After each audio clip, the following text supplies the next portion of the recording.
Anvitha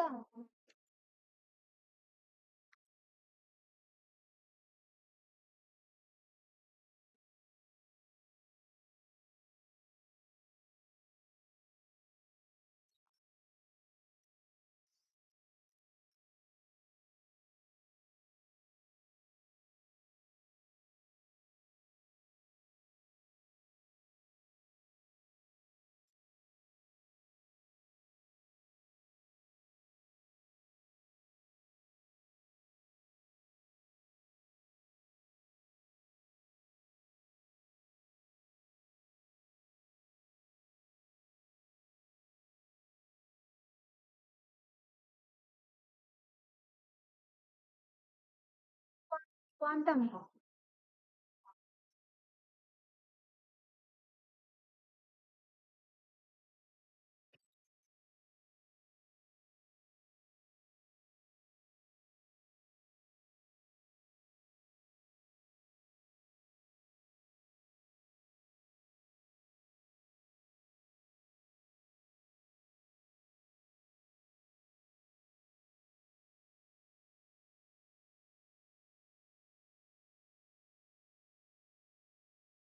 collab వస్తుందేమో చూడు.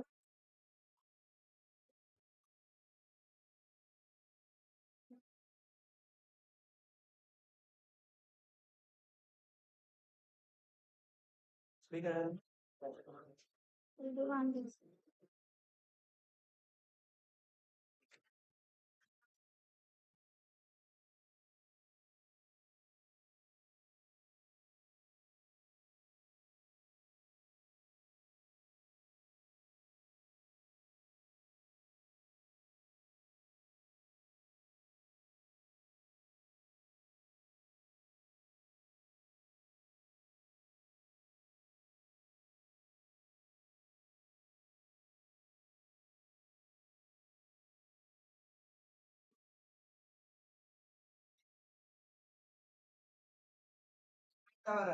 ठीक है मैं क्या ले रहा था today का partnership है hope you all are open your laptops with Google Colab okay sir thank you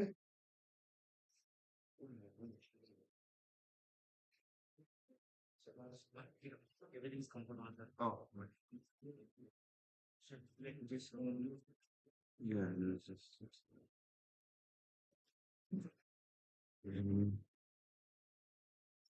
just the question that you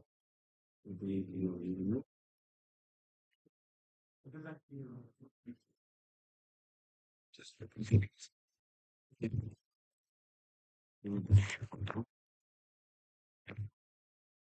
okay what after ఇది తెలుసు అవసరం లేదు అచ్చా డామేజ్ చూపిస్తుంది okay let's see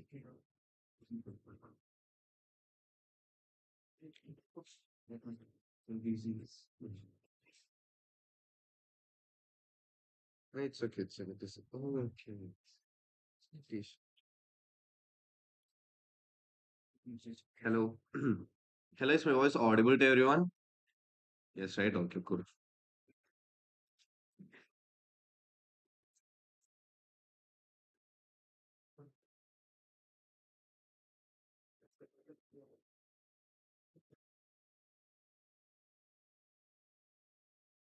Okay.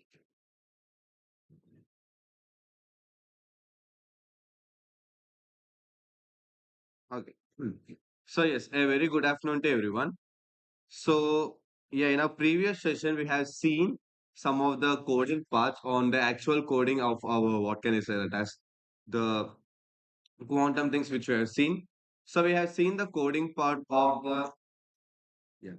We have seen the coding part of our belt states as well as we have seen some of the coding parts regarding to our what can I say that as yeah, that's it. So we have seen the coding parts on how to build a particular quantum circuit, and we have seen how to create a matrix in the yesterday's session.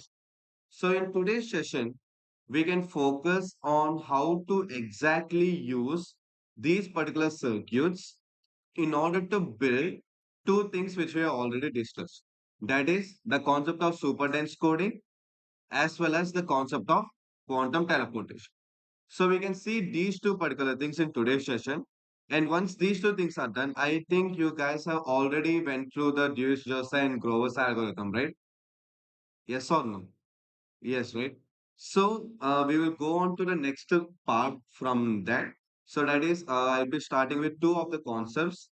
That is my quantum Fourier transform as well as quantum phase estimation. Okay? But before that, let's try to do the coding part of this. So in yesterday's session, I have told you the required installations and all this stuff, right? So we are gonna repeat the same thing again because whenever we are trying to initialize something or whenever we are trying to bring in something, we will do that particular thing again. So what are the initializations which we need to do or installations which we need to do? So the basic installations are Qiskit, Qiskit AER, and Matplotlib in some case, and I will always install them in QuietMap. Oh, here I just kept this. Okay, fine, completely. Now, so once these are done, let me just import all the modules again. So for the importing, we just require from Qiskit, we're going to import the quantum circuit and the transpile thingy. And from Qiskit dot visualizations, I'm only importing the plot histogram. Why? Because we already seen about the block state or the block pair in the SD session itself. So we don't want it again. So that's why I'm just using the plot histogram here. As well as from Qiskit area, I'm going to import just area. Done. So yes, I'll just import these things. Now let's create a super dense coding methodology. So how we can create a super dense coding? What is the entire code for building a super dense coding thingy? How exactly super dense coding works? Can anyone say that?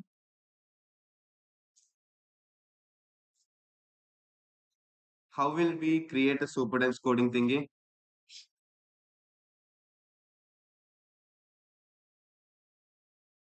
How can we create a super dense coding thing?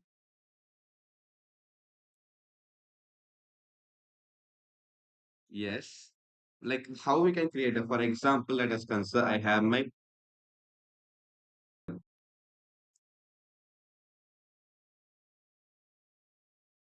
yes.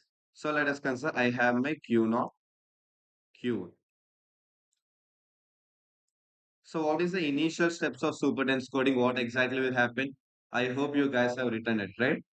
So what will happen in the initial steps of super dense coding? First, we'll create an entangled state. And after creating the entangled state, what's the next step?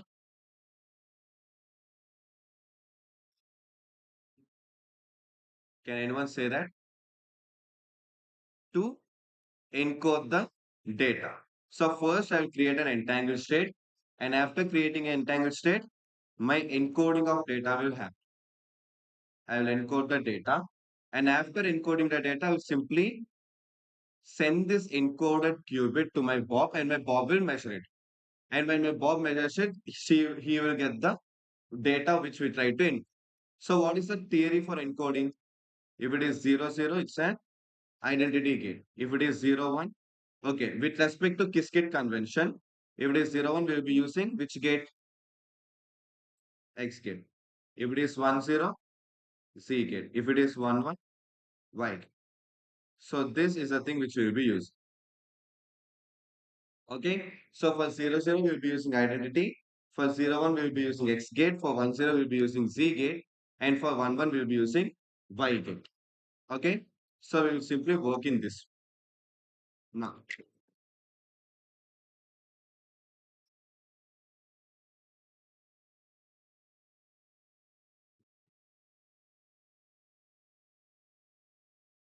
now.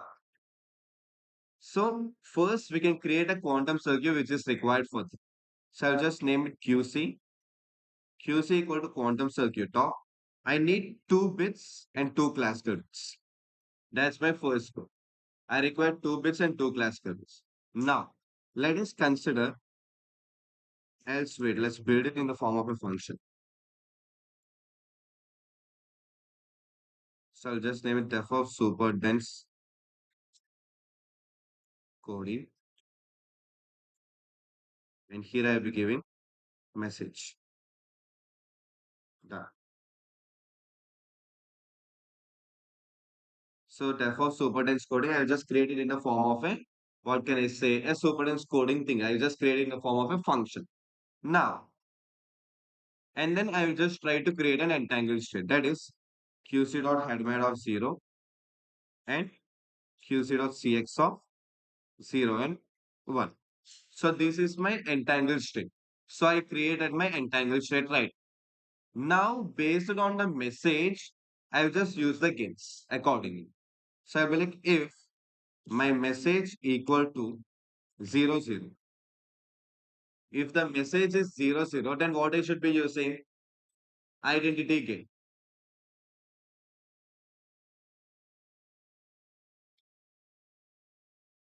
Okay, I hope this is visible. So if my message is 0, I'll be using an identity gate. So what exactly do you mean by an identity gate? It means nothing will happen. That's the primary goal of identity gate. Identity gate meaning is nothing will happen. So when nothing happens, I'll just write here as pass. So instead of giving a gate, I'll simply write as pass. Why? Because if you use pass in your Python, what happens? Nothing will happen. It will not do anything. It will just simply move on. Same thing. Elif message equal to 0, 1. I have given X gate. 1, 0, Z gate, and 1, 1. I will be giving a Y gate. Okay, so these are the gates which I am using. So first we simply created a header mat gate. Is this visible? This size to everyone? No. If message equal to 0, 0, I will be giving pass. If message equal to 0, 1, I will be giving an X gate. If it is 1, 0, I will be giving a Z gate. And if it is 1, 1, I will be giving a Y gate. Okay.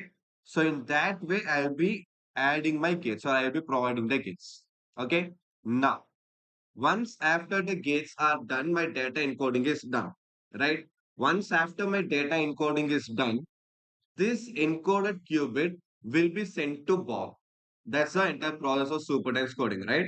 So this encoded qubit is there now. That will be sent to Bob.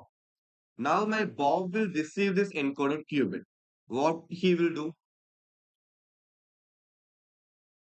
Once my Bob receives this encoded qubit, what he will do now? He will he will perform the Bell measurement. There's a lot of difference between measurement and Bell measurement. So that once after my Bob receives this qubit, he will perform the Bell measurement. So what he will be doing? Very simple. Here I'll just keep a hash. Okay. Here I will keep a hash and I'll be like classical communication of encoded qubits. Done. So through a classical channel, my qubit state which the Alice encoded will be sent to my Bob. That's my next thing. Now, once my Bob gets this qubit, what he will do, he will simply try to, what he will be doing once he gets the qubit, he will simply try to perform the Bell measurement. So what will happen in a Bell measurement? How exactly I can perform a Bell measurement? I will use a controlled NOT gate first, yes, and then I will use a Hadamard gate. Done. Now, once after this is done, what will happen? Now I will do the measurement. Okay, so I applied the controlled NOT gate and I applied a Hadamard gate. Now I will perform the measurement. So I need to measure two qubits. So that's why I'm going to measure 0, 1 with 0. So I measured two qubits. Okay, so that's my next step. Got it? So this is the simple building of the app code, also building of the circuit. So first thing, I created a circuit with two qubits and two classical bits. Second thing, I entangled the qubits. Third thing, based on the message which is being given by the user, what I am doing, I am simply encoding my data accordingly. Based on the message I will be getting, I will simply encode the data. Once after encoding the data into my qubit, I will send this qubit to my Bob through a classical channel. Through a classical channel, I will send this qubit to Bob. Okay. Once after my Bob receives the qubit which is being sent classically, he will perform the bell measurement. Okay, he will perform the bell measurement. And once after he performs the bell measurement, that is the bell gate thingy, then he will actually measure those qubits. Got it? I hope you guys have copied this one, right? Everyone? Nine. Now let's try to execute this circuit. So how we can execute the circuit? We cannot execute the circuit. I mean, we will not execute the circuit right now in the real quantum computers. So that's why what we are trying to do, I will just try to simulate this. For simulation, we need to create a simulator first. So I am using this AR to get the QASM simulator. And then I will simply create a transpiled circuit. So which is equal to the transpile operation of my quantum circuit with my simulator. And then I will create a job. And then I will just get the results. And once after I get the results, I'll simply count it. So I'll just be like counts equal to result dot.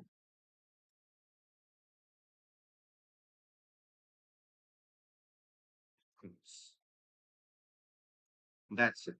So in this way, I will get all the values of my. So this is the actual simulation or actual execution which you should be doing.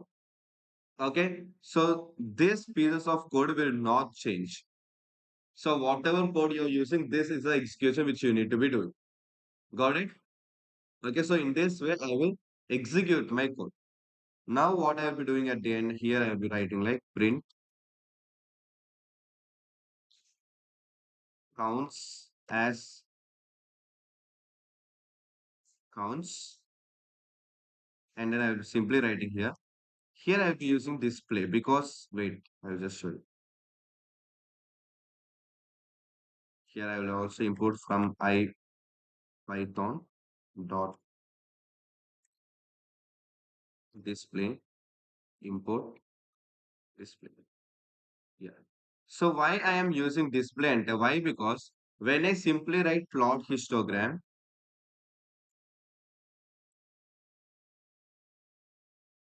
when I write plot histogram of counts, what happens is that this will not give me a result when I'm actually executing the function. Okay, when I'm actually executing the function, this will not give me the result, or this will not show me that particular tag because it function లోపల నుంచి execute అవుతుంది కాబట్టి. So that's why we will simply be like plot histogram of counts, and here I will just use display.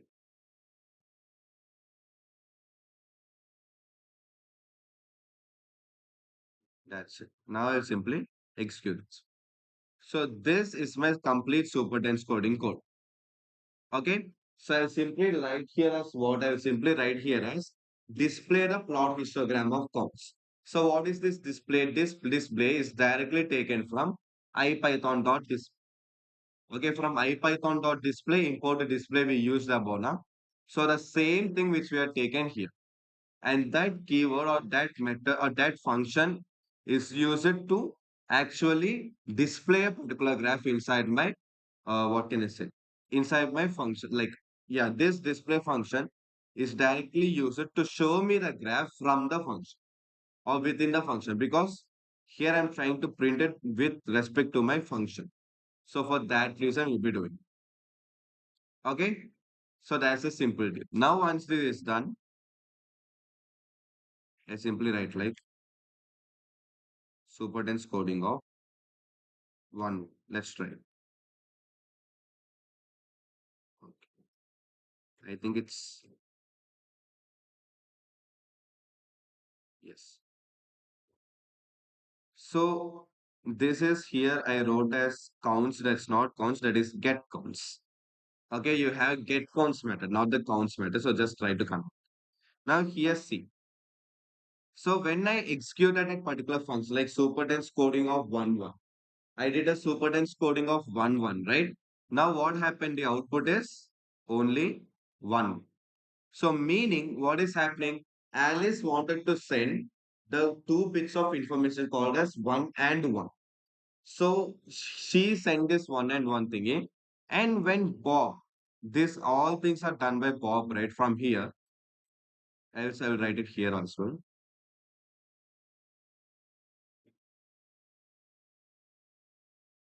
Bob's execution. Yeah. So these all things are done by the Bob, right? So when Bob did all these measurements, when my Bob, he did all these measurements, what happened? The output he got is 1 and 1, which is the input given by my Alice. Got it? So in this way, the two bits of information are being communicated from Alice to Bob by just sending only one cube. Got it? Understood the code? So that's a complete deal here. So here you can see the output as 1 and 1. That's the only thing which I wanted to show. Okay, if you get the output as 1 and 1 perfectly, the meaning is that the superdense coding is successful. Why? Because the input is what? 1 and the output we got is also 1. So that gives me the proof that okay, so the communication is successful. Meaning the two bits of information which Alice wanted to send was successfully sent and been received by Bob. Done. So done with the code, everyone. So this one I already told it in yesterday's session as well. So the same thing you can copy and paste also, not a problem. Because that's the one which I've been telling. So this simulation in this actual execution is a direct execution. Okay, it will work for every code. For every code, it works the same. This one. Got it? So in this way, I will perform the execution. Now let's go to quantum teleportation. So did anyone try to perform the quantum teleportation thingy? Did like successful? Came answer came, huh? Nice. Okay. Nice. Now,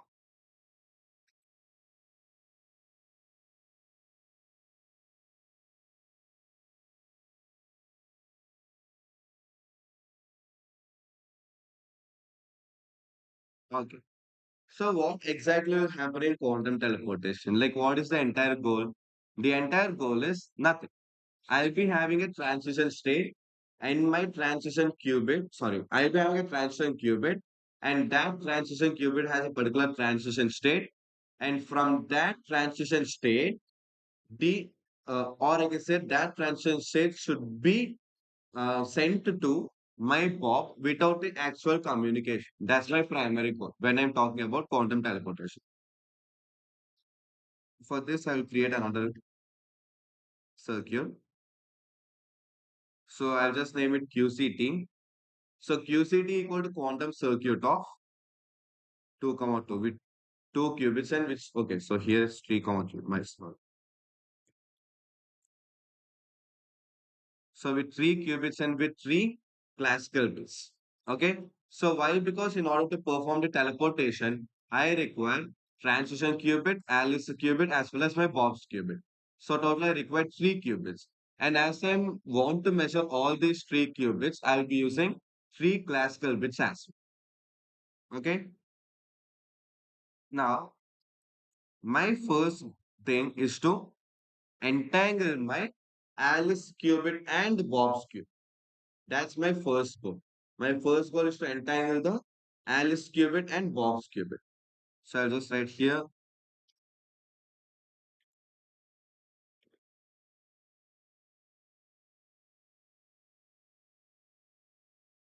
I entangled my Alice qubit and Bob's qubit here. That is the Q0.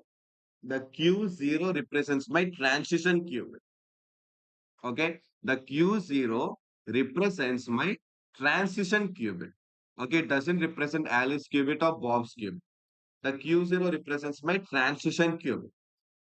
So the Q1 represents my Alice qubit and Q2 represents my Bob's qubit. So first thing is I am entangling Alice qubit and Bob's qubit first. So that's why I kept H of 1 and Cx of 1 comma 2 because I want to entangle Alice qubit and Bob's qubit. Now I will simply create a transition state of X of 0. So this is my transition state. I am simply creating a transition state as X of 0, meaning I am making my transition state as 1. Okay, so that will be a transition state. I am simply making transition state as 1. Okay, that's my next. Now, now what is the next step?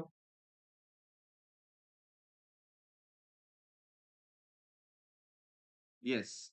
So my next step is I will perform the Bell measurement. That is, my analyst will perform the Bell measurement with the qubits which she is having.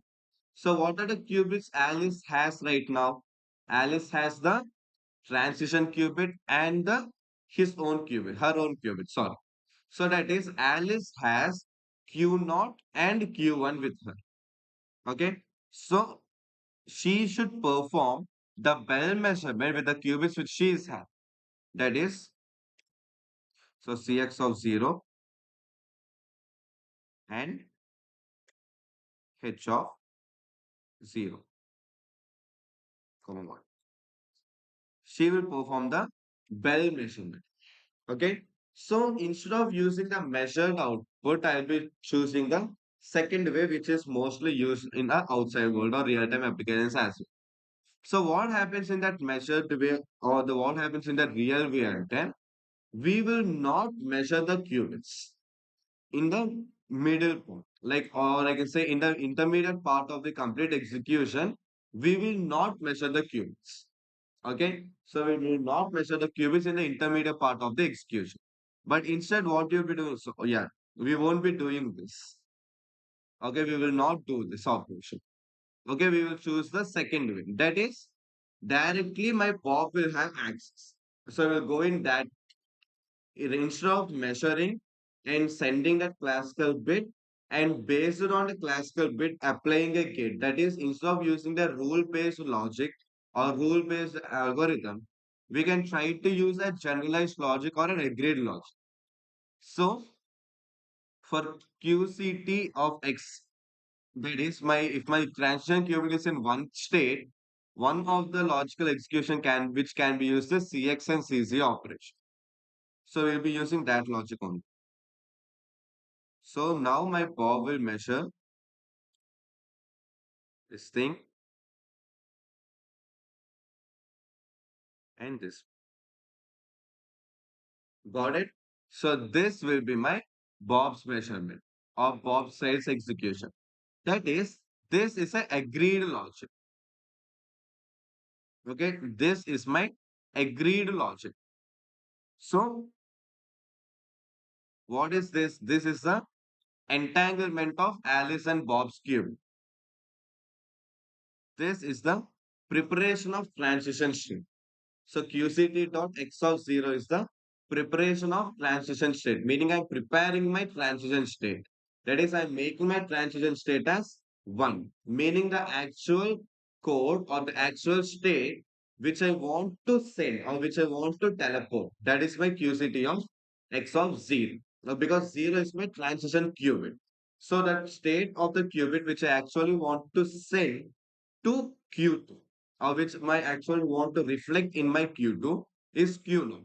So I'm making that Q0 state as 1 by applying a NOT gate or XOR. This is the measurement which is done by my Alice itself. Okay, this is a measurement which is done by my Alice itself. That is my Bell measurement. Okay, so once after this Bell measurement is done, there are two ways. One way is She will completely measure these two qubits which she is having, and based on the classical bits she gets, she will send these classical bits, and based on her classical bits, my Bob will apply some gates. That is one. But that is not most widely being used in the industries. Why? Because I don't want to measure the qubits before it. So for that reason, what will happen? They will be having or they will be sitting in a combined environment, and in that combined environment, my Bob will try to perform the actions with all these qubits. So what my Bob will do, he will implement some of the agreed logic. Okay, he will implement some of the agreed logic operations.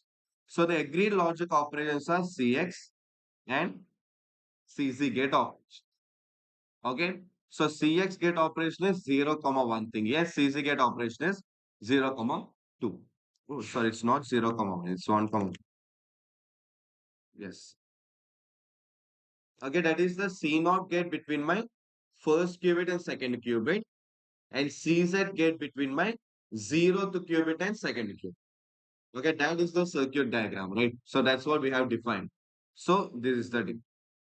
Now, once after this is done, I will measure the qubits. So I will simply measure like QC T dot measure.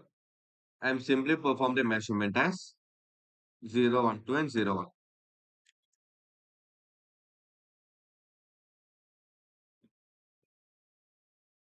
I will simply perform the measurement as 0, 1, 2, and 0.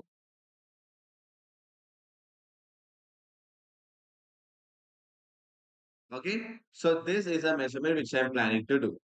Got it?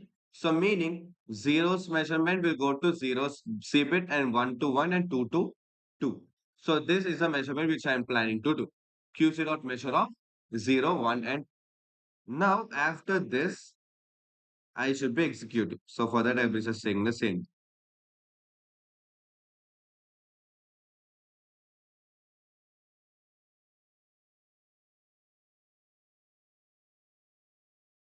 And wherever there is QC, I will just convert it into QCT. That's it. Now let's try to run this. And here, yeah, let's try to run it. So we got four states. Out of the eight states, we got four states, right? How can I say that my teleportation is successful? Can anyone say that? Yes. So how I can say that my teleportation is successful? On first, really, when I'm trying to measure three qubits, I'll be getting eight outputs. Okay, why? Because three corresponds to eight states. Three qubits corresponds to eight states. But here I'm having only four states. So that says that some operation is being done and that operation is successful. Okay, that is because instead of having the eight states, I am having only four states. Now the second deal is how can I say that these four states are correct, or how can I say that these four states are valid? Very simple.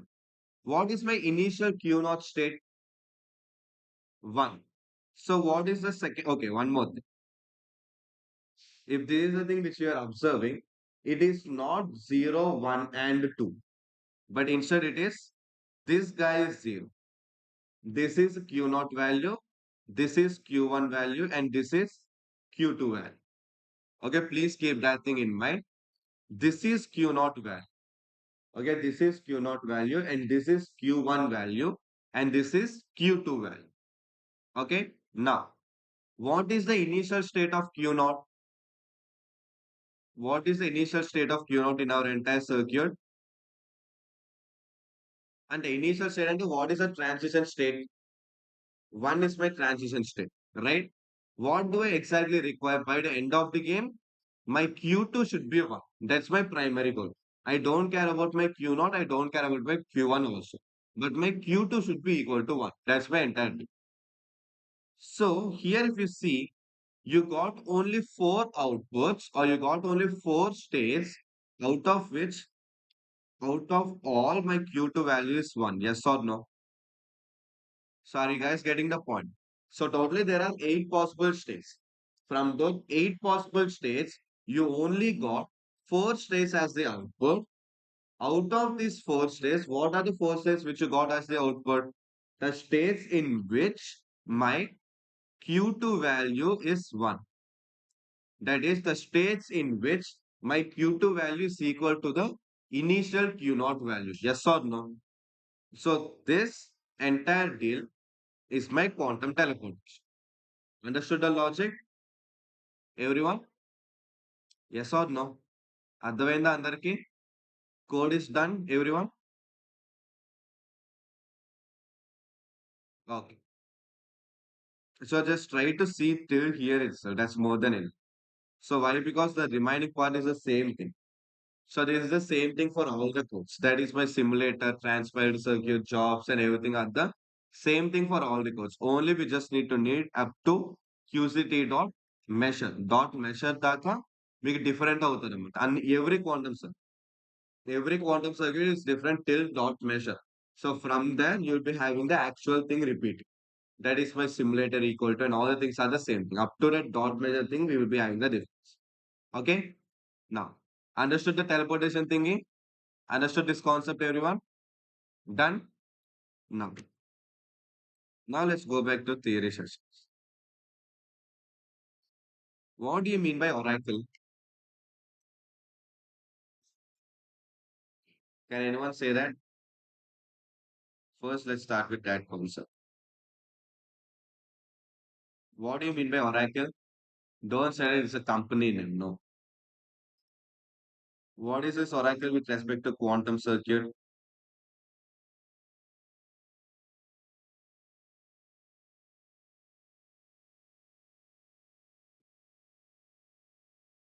ఏంటి అసలు?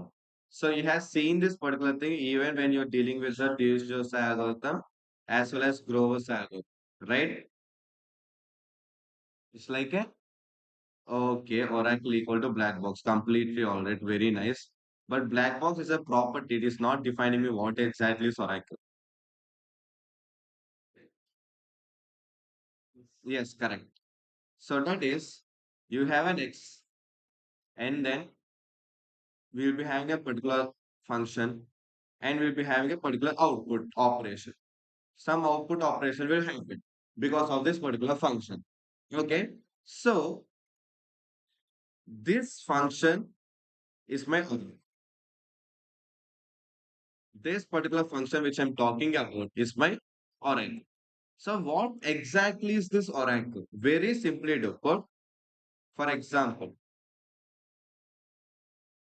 wait a minute, let me just try something. Okay, it's not working.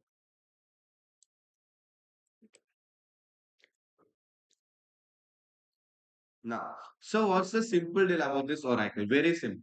Let us take the Dish algorithm.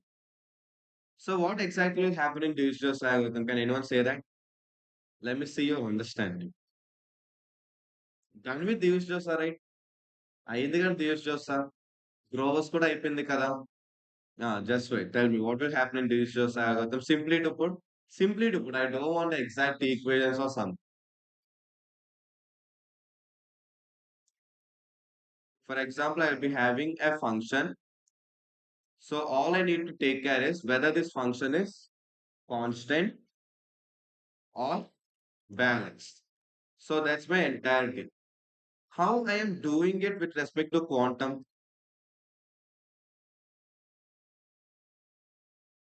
So we'll be having something called as what? Right, no, not a problem.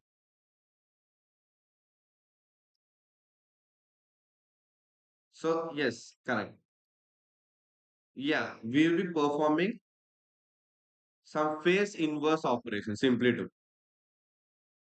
Okay, we will also call it as phase kickback.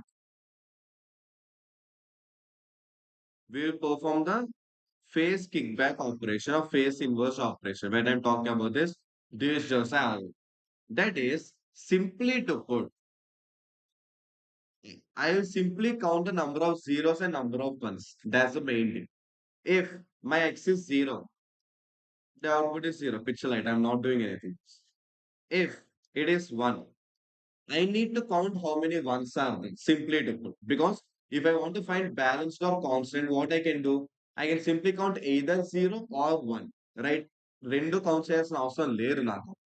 అంతే కదా simple matter. For example, so here you are having totally 1, 2, 3, 4, 5, 6 pieces or 6 slots or something.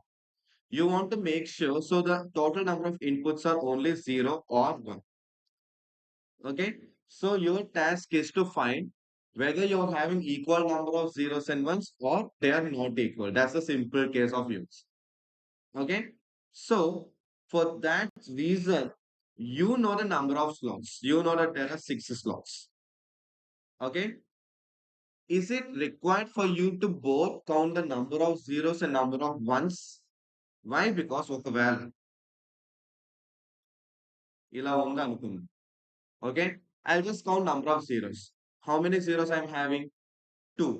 So I can simply say that no bro, they are not in a proper order. అంటే రెండు equal కాదని చెప్పేయచ్చు. By just counting the number of zeros. I don't need to count the number of zeros and number of ones to give the final number. Yes or no? I just need to count the number of zeros. I'll be saying like, okay, I have totally 2 zeros. So 6 options లో 2 na zeros అంటే obviously 4 of them are my ones. So I'll say that no, they are not in a equal manner అని చెప్పి నేను చెప్పేస్తాను. Okay.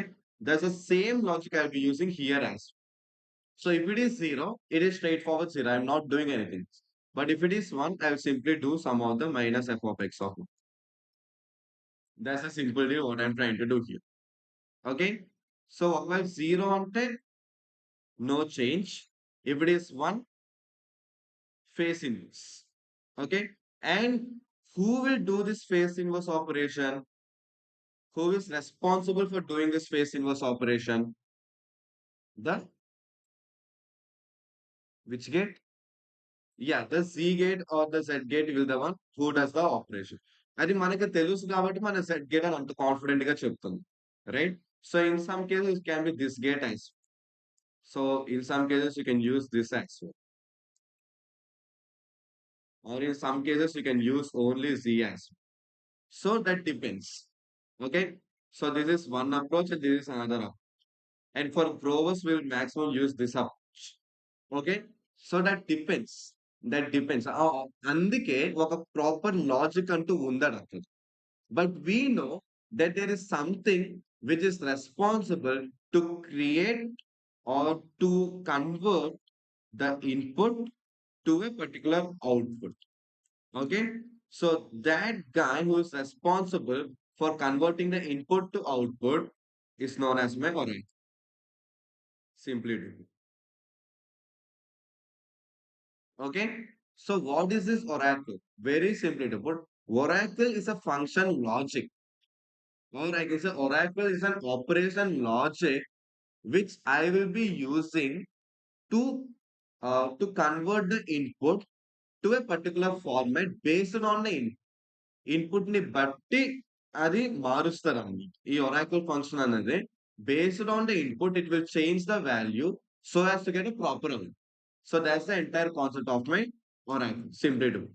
Now, what is this oracle? Now you can say, or now you should say it is a plan. What is okay? What is a like now you should say that oracle is a blank, meaning you don't know what will happen inside, but it is something which is responsible to convert the input to a particular output based on that input. Understood? So that's the complete deal of it. And that's how this guy exactly works. Okay? So this is known as my oracle. So simply to put, oracle is what? An operation which is responsible to convert the input to a particular output based on the input what I'm having. Okay? Same thing. Now, what is Grover's algorithm? Please, Ra.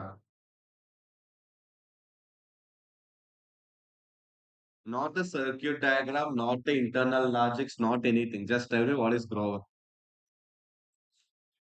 It is a searching algorithm. Very good. What will happen in this searching algorithm, simply to put?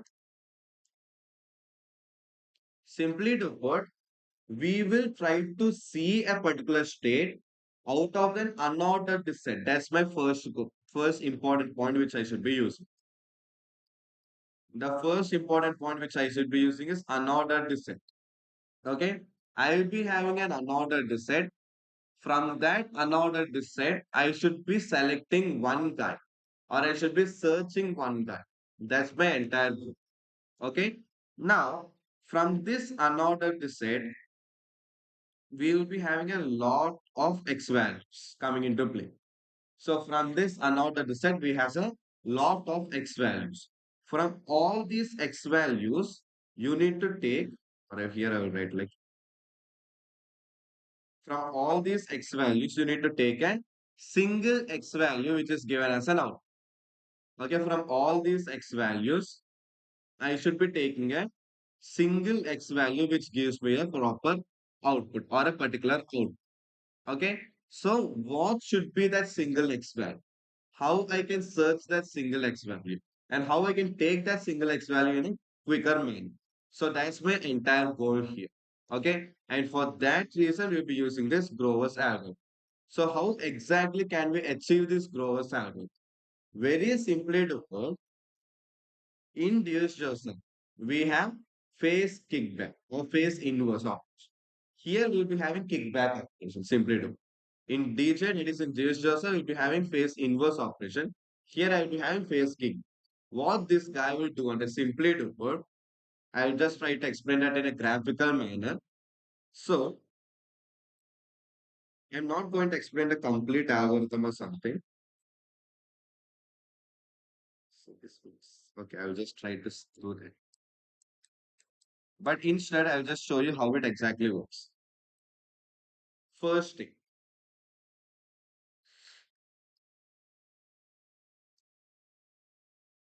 So this is x-axis and this is y-axis. Simply to put, this is my zeroth state and this is my one state anukundu, approximately. Okay. Now, what I'll be doing is that I'll be having a lot of values coming into. I will literally have a lot of values inside this code. Okay. So simply to put, let us consider we have a database. A database లో మనకి ఏమేమి ఉంటాయి casual గా values ఉంటాయి. Okay. So these values in a quantum way, they can be represented as vectors and they are represented as vectors. That's the first thing which I told. ఎందుకంటే black spear లోపల ఉంటుంది అన్నమాట. So if it is something in that coordinate space, it's obviously a vector. So all these data points are stored or can be visualized in the form of vectors. That's my first. So this is my coordinate system which I'm having, and these are all the vectors which I'm having. So now my main goal is to identify the vector which I am trying to search. Okay. So this is my first step. My first step is I'll just open my graph. I'll just see how my vectors are embedded in my circle. Sorry, in my coordinates. Done. This operation is over. Now let us consider this is the guy I want to search. That is my answer. Let us consider this particular thing which I marked is my actual answer. Now, what happens is that my oracle will somehow find this guy. I don't know how he will find it, but that oracle will somehow find this guy. That's why it's named as oracle, meaning it's a black box operation. I don't know how it is finding, but it will somehow find. Okay. Once after it finds it, what will happen? It will simply convert the sign of it will simply convert the sign of it. That is the inverse. Now what happens is that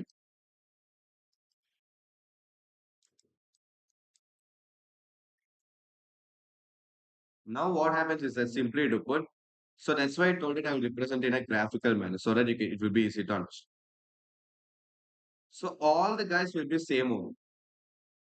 So all these things will be same only, except that one guy. So that one guy will be in the downward direction. Okay. All the guys will be the same thing. Okay. So there won't be any change with respect to all the guys in my coordinate space. So all the guys in my coordinate space, that is all the vectors in my coordinate space will be the same. There won't be any change in them. So they will be perfectly fine. They will simply stay.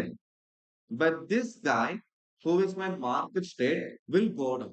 Meaning his sign will be reverse. He will be inverse. And then, for example, 1, 2, 3, 4, 5 ఉంది అనుకుందాం.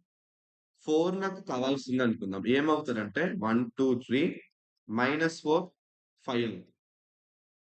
Okay. The inverse will be done. The sign will be inverse. Now the third step. Third step is something called as దానికి two names ఉంటాయి. One thing is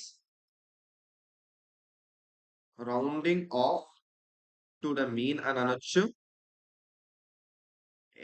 Or you can also call it as normalizing towards the mean. So you can call it either. You can either call it as rounding off towards the mean or normalizing towards the mean. అంటే mean కి దగ్గరగా తీసుకొస్తాం అన్నమాట. Mean కి దగ్గరగా అంటే ఏంటి bro అంటే very simple. What is the mean of 1 2 3 4 5? Can anyone say that? 3 are mean. Oh అవును కదా, sorry. Sorry, I'm weak in mathematics. So this is my mean value 1 2 3 4. Now what I will do when I say that rounding off to the mean అంటే 1 minus 3, 2 minus 3, 3 minus 3 అలా చేస్తాం అన్నమాట. Here -4 -3 and here it is 5 -2. Okay. So for every x, I'll just convert this guy into x minus x dash. That's a simple way. Okay, I'll simply convert every x to x minus x dash. X dash is the mean of the complete or what can I say, complete unordered set what I'm having. Okay.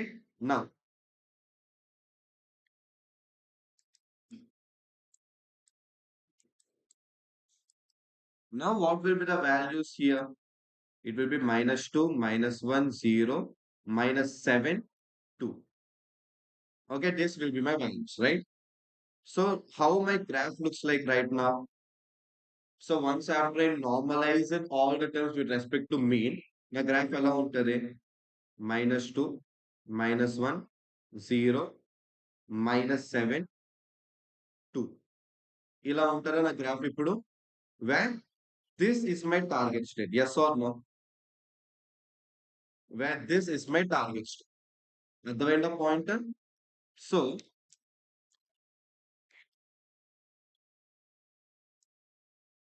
So initially this is how it was. Okay, initially this is how it was. Now based on the target state, I reversed my target state only. So from this, let us consider this is a set. So from this set, 4 is my target value అనుకుంది. ఆ 4 ని మాత్రం నేను inverse చేస్తాను. Okay, I reverse the 4. Now it will look something like this. Okay, it will look something like this where my value, which is my market state, will be in a downward direction. Now I will round towards the mean. So when I round towards the mean, what happens? All the values will be converted. మొత్తం మీద all the values will be converted. But our target state will be converted more. Okay, అన్నిటితో పోలిస్తే ఎక్కువ convert అవుతారు అన్నమాట. నా what is the fourth step అంటే reflect back. అంటే ఏంటి? మళ్ళీ అన్నిటిని పైకి తీసుకెళ్ళిపోతాను. So I will just perform the inverse operation to all the things. That is x becomes -x and -x becomes x. Okay, and simply to put, for every x, I will multiply it by minus symbol. So this is my reflecting operation. That's my fourth step. My fourth step is reflect operation. అంటే ప్రతి x minus x అయిపోయి అంటే ప్రతి వాల్యూకి మనం minus తో multiply చేస్తాం. Now what will this values look like? 2, 1, 0, 7, 2. Sorry, -2. So this is how my values look like, right? Now try to plot these guys. How this will approximately look like? This might approximately look like 2, 1, 0, 7, -2. ఇలా ఉంటదా approximate గా. Which values consider to be higher here. ఇక్కడ మనకి ఏది కొంచెం పెద్దగా కనిపిస్తుంది. This vector. So this vector is the one which we are seeing high. So after applying these four operations, what happens simply to put our market state. So this was our market state before. This was our market state before, right? Then you applied the inverse operation of my market state. Now my market state went down. After applying the inverse operation, my market state went down. దాని తర్వాత I reflected towards the mean. దీన్ని మనం reflected towards the mean అని కూడా అంటాం అన్నమాట. So when I did reflected towards the mean, every value became small. Okay, with respect to magnitude, I'm talking with respect to magnitude. Ignore the sign. Ignore the sign. I'm talking with respect to magnitude. With respect to magnitude, every value became small except my market state. Yes or no? ఇక చూస్తే 1, 2, 3, 4, 5 ఉంది. Okay. Okay. 1 became 2 with respect to magnitude. But which guy or in which state the value became way more bigger or way more larger? Our target state became larger compared to all the states. Yes or no? ఇక చూస్తే 1, 2 అయింది. Okay, it became big. 2 became 1. It is reduced. 3 became 0, reduced. But my target state, which is my 4, became 7. Meaning the target state is being evolving more compared to all the states in my set. Are you guys getting the point? Compared to all the states in my set, the market state or the target state of mine is becoming more. So that's the one which is becoming big. Okay. Now, once this guy is becoming big, what I'm doing, I'm simply reflecting all the guys again. అంటే ప్రతి వాల్యూకి మళ్ళీ minus తో multiply చేస్తాం. అప్పుడు ఏమవుతుంది, అన్ని మళ్ళీ పైకి వెళ్ళిపోతాయి. Now based on the magnitude, what is happening? Which value is becoming very much big compared to all the values? The target state of ours. Are you guys getting the point? So in this way, my Grover search will identify the guy from the unordered set. అర్థమైందా point? So in this way, what I will be doing, like this, I will repeat. Oh, sorry. Like this, I will repeat it up to root of n times, or more precisely, n to the power of 1 by 4 times. Okay? Like this, I will repeat up to n to the power of 1 by 4 times, లేదా root of n times repeat చేస్తాను. Repeat చేసిన తర్వాత ఏమవుతుందంటే, like this, the operation will happen again and again and again. Meaning, our market state becomes very much big compared to all these states. Because నేను ఇప్పుడు చేసిన one iteration technical కదా, ఆ one iteration లోనే నాకు ఏమైంది, my mark state became bigger compared to all the guys in my set, right? Like that, I will apply it for root of n times of n to the power of 1 by 4 times approximately. Now what will happen? My mark state becomes very much large. And this very much large thing ఉంది కదా, దాన్ని మనం ఎలా compare చేస్తామంటే, we will compare it with respect to angle to my y state. Okay. So one step, the angle to my one step, angle to my y axis. నా y axis కి ఎంత close గా ఉంటే అది నాకు answer అని like simply to. So that's what I mention to you in my yesterday session are day before yesterday session. So నాకు ఒకటే ఆన్సర్ చెప్పి క్లియర్ గా రాదు. సో ఇప్పుడు ఇది చూసారు కదా. So let us consider this is the output of after my root of N iterations. Now ఇప్పుడు ఇది ఎలా ఉంటదంటే, let us consider the first values. Let us take with the index values. So the index value is 0, 1, 2, 3, 4. These are my index values. Correct? So 0, 1, 2, 3, 4. ఎలా ఉంటుందంటే, index value 0 కి 2 ఉంది mark. Index value 1 కి 1 ఉంది మార్క్. ఇండెక్స్ వాల్యూ 2 కి అసలు ఏమీ లేదు. ఇండెక్స్ వాల్యూ 3 కి 7 ఉంది. అండ్ ఇండెక్స్ వాల్యూ 4 కి -2 ఉంది. ఇలా వస్తారనమాట గ్రాఫ్ లో. Okay, I will get a graph like this. These are my indices. These are my indices. These are my positions. Okay, కింద నేను రాసింది పొజిషన్స్ అన్నమాట, ఇండెక్స్ వాల్యూస్. నా ఇప్పుడు నాకు ఏమవుతుంది, ఇలా ఇండెక్స్ వాల్యూని పొరుస్తూ అంటే ఇండెక్స్ వాల్యూని బేస్ చేసుకుని నాకు ఇలా వాల్యూస్ అని వస్తున్నాను. Okay. So these are my values. These are my index values. So these are my positions. So now I will be having these values. ఈ అన్ని వాల్యూస్ లో ఏ పొజిషన్ కి ఎక్కువ వాల్యూ ఉంది? Third position has a bigger value, right? So ఇప్పుడు నాకు growers output ఎలా ఇస్తుంటే బాయ్ థర్డ్ పొజిషన్ అని ఆన్సర్ బాయ్ అని చెప్పి ఇస్తాను. Or it will tell that the value in your third index is your market state. And చెప్పి నాకు ఒక final answer is. So in this way, the Grover search will search a particular element from an unordered set. Understood everyone? అర్థమైందా Grover search ఎలా పనిచేస్తారు internal గా real గా అని చెప్పి understood how it is exactly searching that particular guy and giving rise to values అని చెప్పి got it everyone yes or okay any doubts దీంట్లో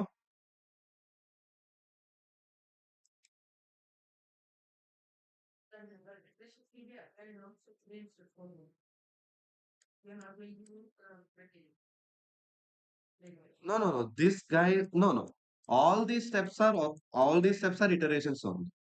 So from here we'll be having iterations. So first step నుంచి iterations వస్తాయి. So that is every time the reversal will happen. మళ్ళీ మనకి first step నుంచి reverse అయ్యి మళ్ళీ mean తీసుకుని అవన్నీ మళ్ళీ మళ్ళీ జరుగుతుంది. So these all four steps are considered as a single iteration. Hmm. So what is the responsibility of Oracle here? So we know, like for example, we are doing this example, right? So in this example, I know that 4 is my target state. So that's why I marked it here. Kada? ఇలా mark చేసిన దాంతోనే నేను ఆడుకుంటున్నాను. So I am only playing with my market vector, meaning I am only reflecting my market vector. I am only taking my market vector. I am doing all the things because I know this is my market vector. How my quantum circuit know that this is my market vector? How my quantum circuit will only play with this market vector like how we are doing. So we know that this is our market vector, and that's the reason we are bringing it down, right? మనం market వెక్టార్ని మాత్రమే కిందకి తీసుకొస్తున్నాం ఇట్లు. Are you guys getting the point? So who is responsible inside my quantum circuit to perfectly identify that market vector and bring it down and to inverse it in the second step? ఈ second step లో inversion జరుగుతుంది కదా, who is responsible for అంటే that's where my Oracle comes in to. Okay, what is Oracle again? Some operation through which I will do something. Okay, something will happen in my quantum circuit. Some operation in which something will happen in my quantum circuit. So that some operation is this one. Perfectly identifying my market state. That is my operation. I need to perfectly identify the market state. And after perfectly identifying the market state, I need to inverse it and I will do all the other process. So who is responsible for perfectly identifying the market state and inversing it? That is my oracle. So by using Oracle, what we will be doing under this Oracle guy will perfectly identify that market state from the unordered set, and he will do the inverse and he will do all the operations. So all the operations can be done by the circuit, but this one process that is identifying the Oracle and inversing it. So identifying the target state and inversing it. That is done by my Oracle. Okay, and that is the Oracle's operation in this particular image. Okay, ఈ growers లో Oracle ఒక use case ఏంటి అంటే ఇది correct perfectly identifying the market state and inversing. So that is the case of my oracle in here. In these, Joseph, what is the use case of oracle?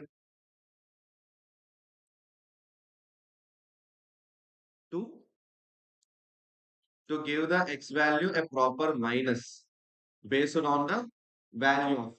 Okay, ఒక zero అంటే ఏమి చెయ్యదు, nothing, do nothing. అదే one అంటే minus of F of X. So one ని correct గా identify చేసి minus ఇచ్చేది ఒరాకిల్ జాబ్. దేంట్లో డ్యూస్ జోసెఫ్. దీంట్లో ఏంటి ఒరాకిల్ జాబ్? ఈ మార్కెట్ స్టేట్ ని పర్ఫెక్ట్ గా ఐడెంటిఫై చేసి ఇన్వర్స్ చేయడం ఒరాకిల్ జాబ్. ఎక్కడ? ఈ గ్రోవర్ శాలరీ. అర్థమైందా point? Understood everyone? Got it? So this is what will happen in my Grover's algorithm. And in this way, my Grover's algorithm will find a particular market state from my unordered set. నా unordered set నుంచి ఒక proper market state ని identify చేయడానికి ఇలా అవుతారు అన్నమాట growers algorithm use చేసి. Now, I guess you guys are very well aware of this oracle term, superposition term వచ్చిన casual గా. No. How many of you know what is this guy? Letter U. Ah, very good. Nice. What is this in quantum with respect to quantum? Did anyone cover this? One idea on that in గురించి? U. That's the thing. It is a unitary operation. U is known as the unitary operation, simply to put. Okay. So, what is this unitary operation? అసలు ఈ name ఎందుకు వాడతాం? Very simple. ఒకవేళ నేను ఒక some logical operations, quantum logical operations. Some of the quantum logical operations నేను చూపించాలనుకుంటున్నా అనుకుంది. But దానికంటే ప్రాపర్ పేరు నాకు తెలియదు. అప్పుడు నేను యు అనే వర్డ్ వాడతా. అంతే ఇంకేం చేయను. Okay. Why? Because every quantum gate, so that is every quantum modifying stuff can be given or can be displayed or can be defined as a unitary operation. అంటే ఫర్ ఎగ్జాంపుల్ సూపర్ పొజిషన్ కి తీసుకెళ్లాలనుకుంది. ఒక cubit ఉంది. ఆ cubit ని నేను super position కి తీసుకెళ్లాలను. But ఆ super position కి తీసుకెళ్లాలంటే హెడ్ మ్యాట్ గేట్ వాడాలని చెప్పి నాకు తెలియదు. అప్పుడు నేను ఏం చేస్తాం? Bro just apply a unitary operation bro and this will go to a super position state అని అనొచ్చు. కరెక్ట్‌గా నేను ఏ గేట్ వాడతానో నాకు తెలియాలని అనుకుంది. అప్పుడు నేను ఈ వర్డ్‌ని యూజ్ చేయొచ్చు. ఇట్లా యూజ్ చేస్తాను మీకు కరెక్ట్‌గానే ఇదేస్తదన్నమాట ఎగ్జామ్‌లో. Okay. So why? Because any gate operation, any quantum modification operation is a unitary operation. Got it? Any gate operation, any quantum modification operation is a unitary operation. And that's why we will call it as U equal to U tag. అసలు ఈ dagger అంటే ఏంటన్నాను? Correct. Correct. I'm hearing correct. This like transpose of the complex conjugate. Okay. So that's the reason you'll see this term as ఇది కూడా మీకు కనిపిస్తుంది. So ఇవన్నీ some of the important terms which you need to like see and remember. U equal to U dagger ఒకటి, U into U dagger equal to I. Okay, these two are the some of the important things which you need to remember. So what does this U represent? అంటే U represents unitary operation. That's my first goal. My first thing is U represents unitary operation. And my second thing is, what do you mean by that unitary operation? Any type of operation. Any type of quantum operation is known as unitary operation.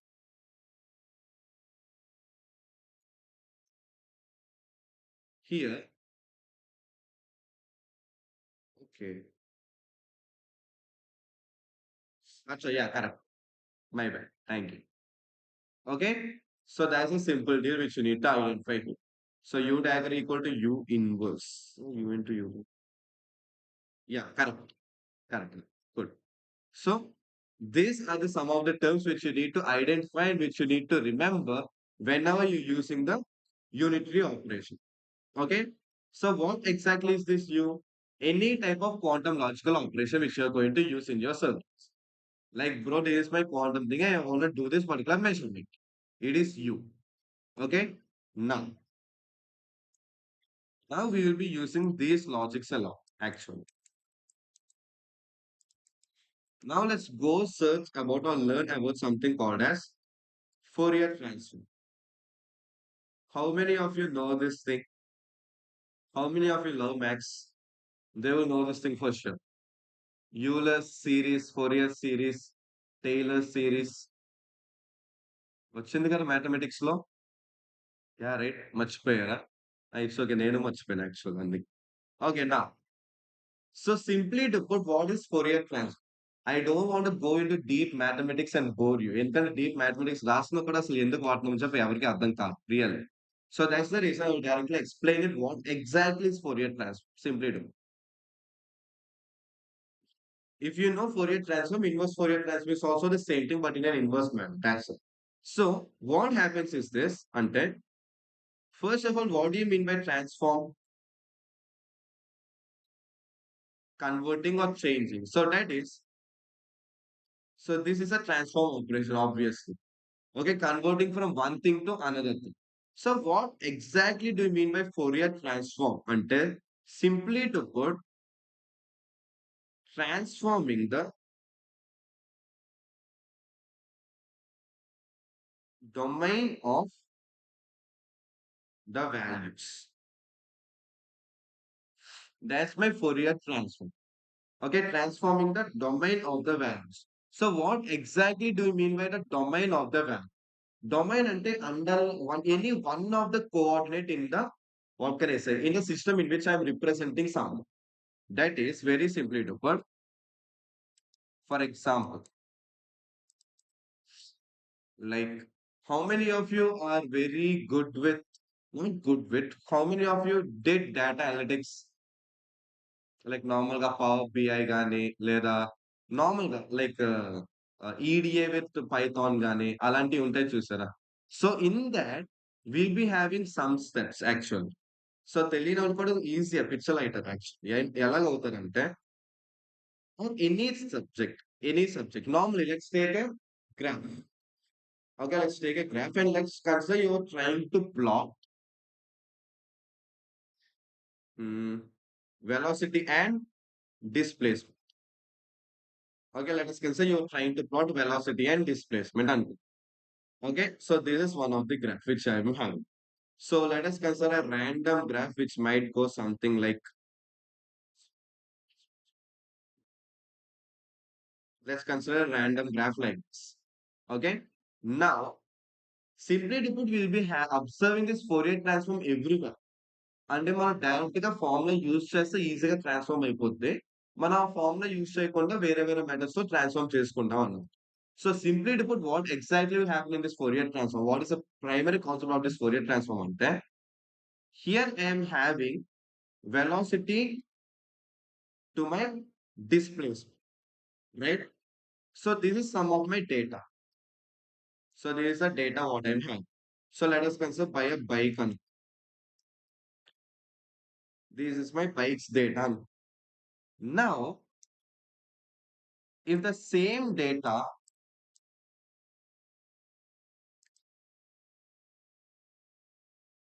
I want to represent the same date, okay? But with respect to some velocity or velocity also,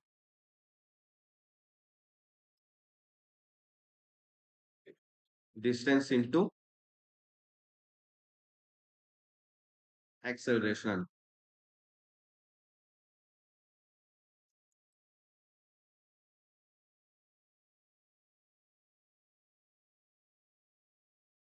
Okay.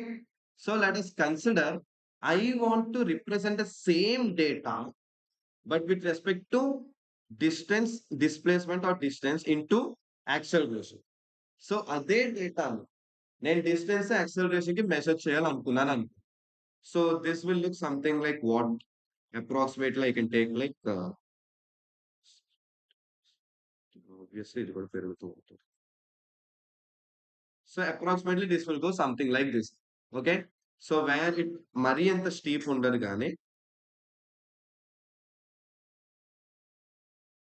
కొంచెం steep ఉంటుంది yes so let us consider something like this okay so same data I'm talking about the same bike which went for some distance with respect to some what can I say some velocity ఏదో ఒక velocity ఏదో ఒక distance cover చేసిన at a time t data at a time t అని okay so same data I am representing it with different axes or with different forms so first ఏంటంటే నేను వెలాసిటీకి డిస్ప్లేస్మెంట్కి వేసాను so అది నా ఇన్పుట్ అనుకుంది అదే డేటాని నేను వేరే డొమైన్ సో దీన్ని మనం డొమైన్స్ అంటాం అనమాట యాక్చువల్ సో వీటికి మనం డొమైన్స్ అని పేరు పెట్టచ్చు so if you go to pure physics లేదా ప్యూర్ మ్యాథమెటిక్స్కి వెళ్ళిపోతే దాన్ని మనం డొమైన్స్ ఆఫ్ ద మెజర్మెంట్ అని అంటాం మనం okay so if one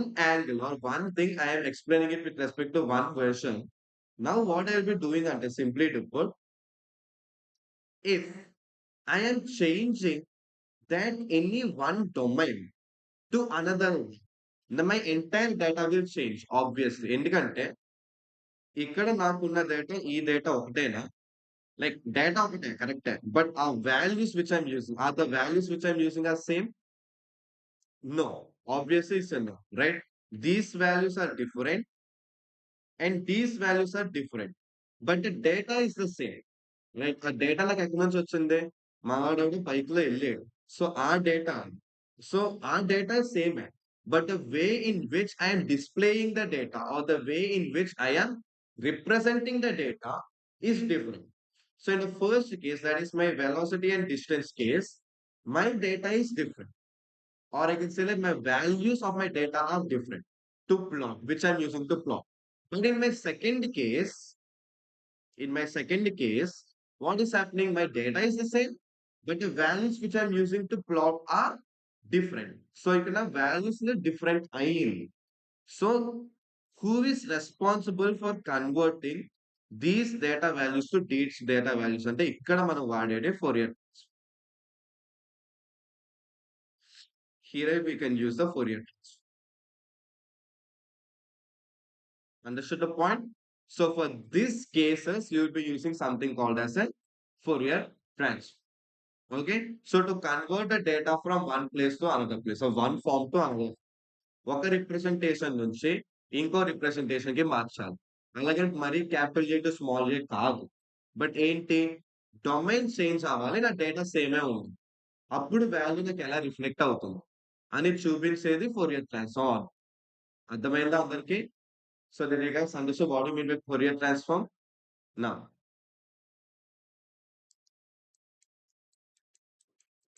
so normally, I will perform a linear Fourier transform directly with respect to all the calculus and everything. So, అక్కడ నేను quantum based stuff ని induce చేసాను అనుకుందాం. Which goes like normally, let us consider x Fourier transform x dash. So, this will happen in my linear Fourier transform, simply to put. x ఒక f of x లోపలికి వెళ్తే నాకు x dash వస్తుంది. Okay? Quantum Fourier transform లో ఏమవుతుంది? First, x vectors, some oracle. Okay. ఈ oracle maximum నీకేమవుతారంటే it will be some random values. So some QFT values or not QFT values. Some here you will be seeing some random Y values and the logic coming into play. So Y value into X వస్తుంది. So this will be the actual logic. So it will be mapped like this. So some particular logic into X at a time t. Kaso at a time t को represent చేసుకోవచ్చు. So in this way, my QFT will happen. Simply do. Okay, so overall mapping, I will write it in this. So X QFT, some YX at a time T. So in this way, I will perform a Fourier transform. Okay, so our Fourier transform ని ఒక sequential gates రూపంలో కానీ నేను transfer చేస్తాను అనుకుందాం. Then it is called as quantum Fourier transform. Okay, the same Fourier transform I'm applying it with respect to my classical bits. Okay, or simply to put, you can tell it in this way as well. That is, classical information transform చేయడానికి నేను classical Fourier transform వాడుతుంది. Quantum states కూడా domains ఉంటాయి. Okay, only classical డేటాకి మాత్రమే velocity displacement అలా ఉన్నట్టు quantum states also have that domains. Like with respect to my zeroth state or with respect to my oneth state or with respect to that angle or with respect to frequency అని చెప్పి ఉంటాయి అన్నమాట quantum states లో కూడా. Okay, so if I want to change that perception, there I'll be using quantum Fourier transform. Okay, that is there. Now I'm coming to play. So understood the reason of your classical Fourier transform, right? What exactly and how exactly we're using classical Fourier transform. Now, why or what is the requirement of this quantum Fourier transform? Simply to put a straightforward information in it, okay?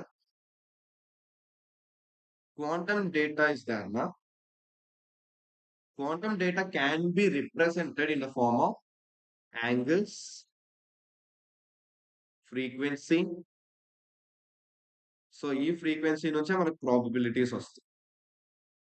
So that's the thing which we are seeing till. మనం కిస్కెట్‌లో చేసింది ఇప్పుడు గ్రోవర్స్‌కి explain చేసింది ఉంది చూసా గ్రోవర్స్‌కి explain చేసింది. కిస్కెట్‌లో చేసింది ఉంది చూసారా?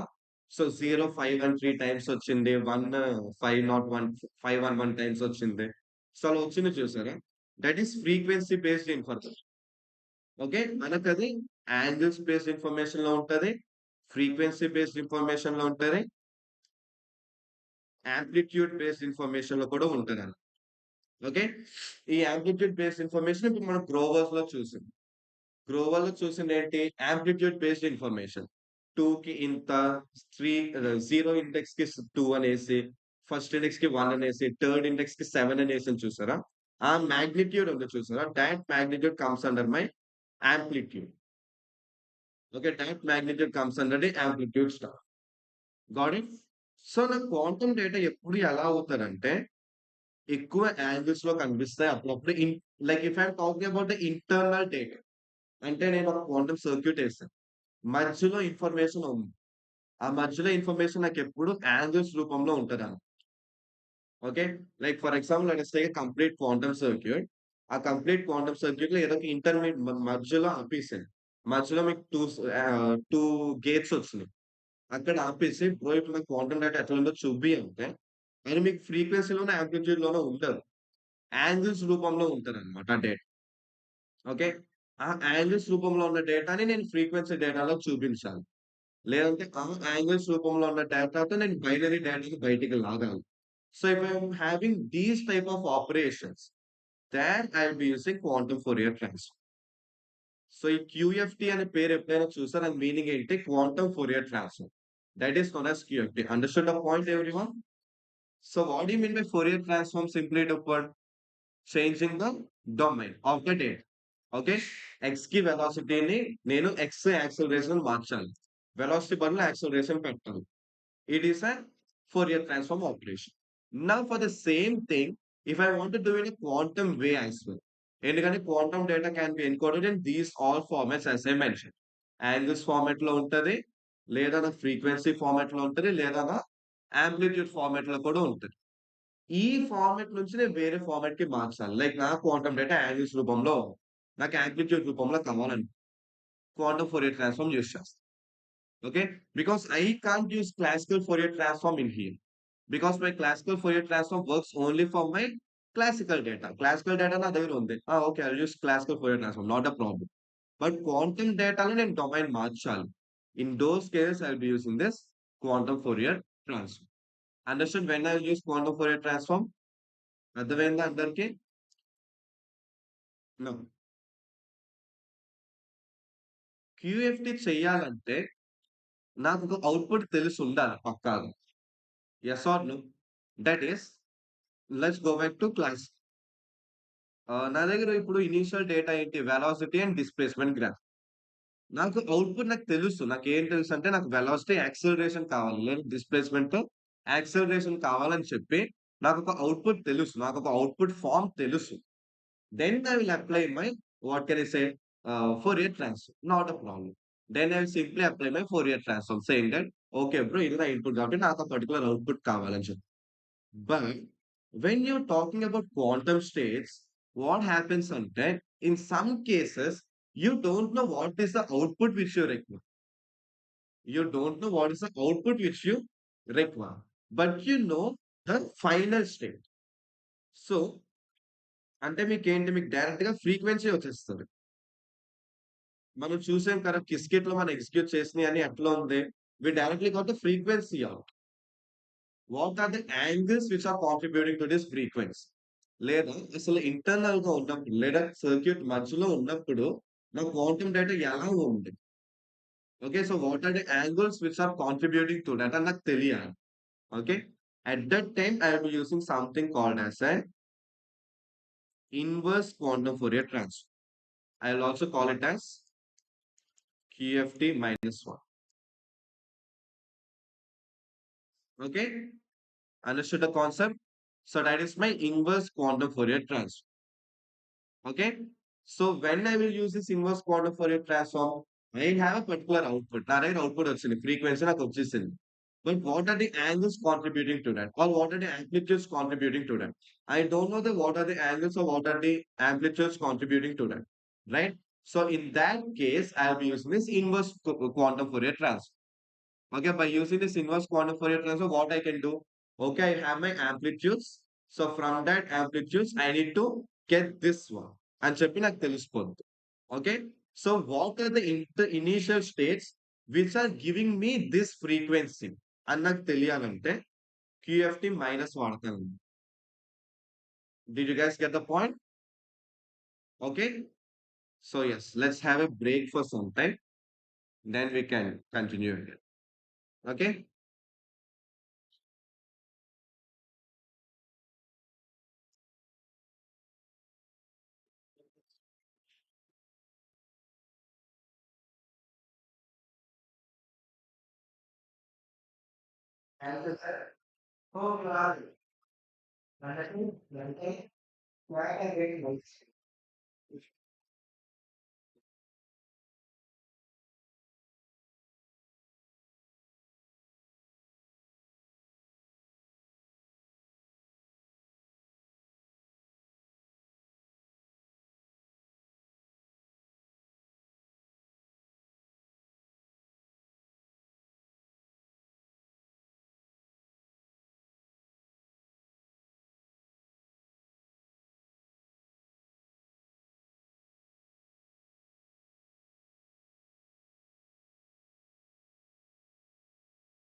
అన్న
Thanks.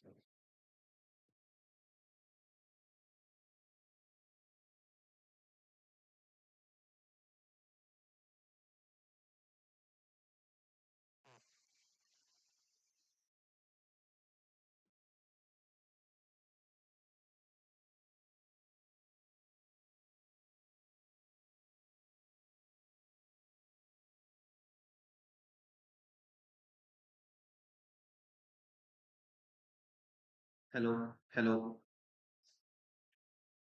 hello. Oh,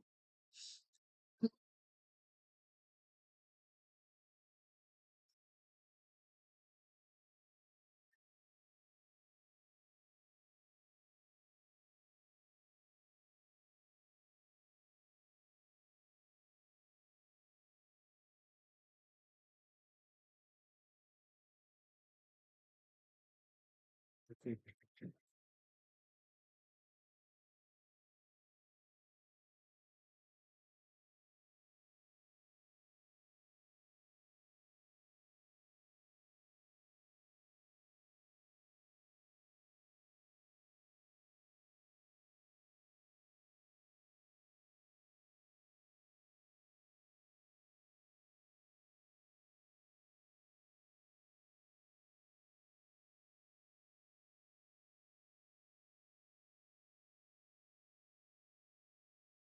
Okay.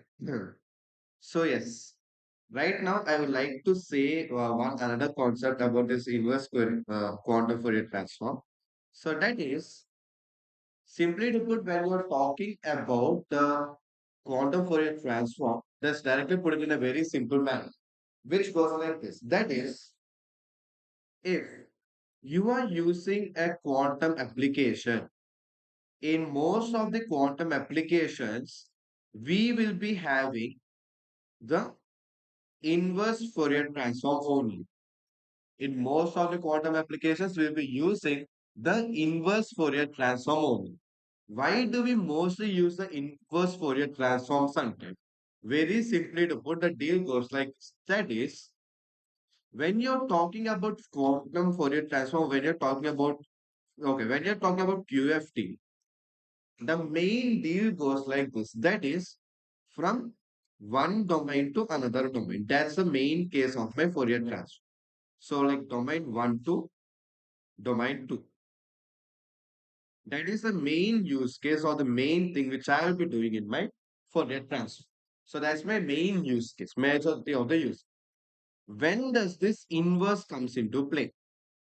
If I am not knowing, or if I don't know this particular outcome, like I don't know anything. Okay, I don't know in which state I need the information. Okay, so in that case, I will be using the inverse answer. Simply to put, I need to go back in order to see how my states are behaving. I need to go back to see the representation of the states. In order to go back and in order to see the state, once we go back or by going back to observe the states, then I'll be using the inverse Fourier transform. Okay. So simply to put, when do I use the inverse QFT? Very simple. I need to go back to check how my stuff is working. Okay, I need to go back to see how my data is behaving or how my data is represented. So for those cases, you will be using the inverse Fourier transform. So in quantum applications, you will be having a proper output. You get your output because we find it, we measure it, and we'll get a particular output. So let us consider one of the output is frequency. As we always take, one of the output is frequency. From this frequency, I require a straightforward answer. I want an answer to form from this frequency. And a frequency in output, the output which I already got. So from this output which I already got, I need to know the representation of the qubits in the form of angles, which is then inside my quantum circle, not as a particular output. This is my output. My output is a frequency. So based on this frequency, I need to get the internal information, or I need to get how my quantum states behave internally. That is, I need to go back. So in order to go back to know about amplitudes, else to know about angles. So in order to go back, then we'll be using the inverse Fourier transform. Okay.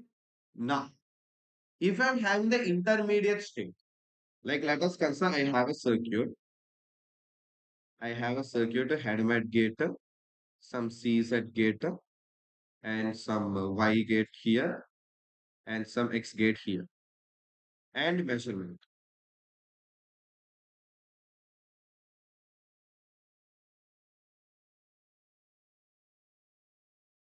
So this is how it works. Let us consider this is a normal circuit or this is a random circuit.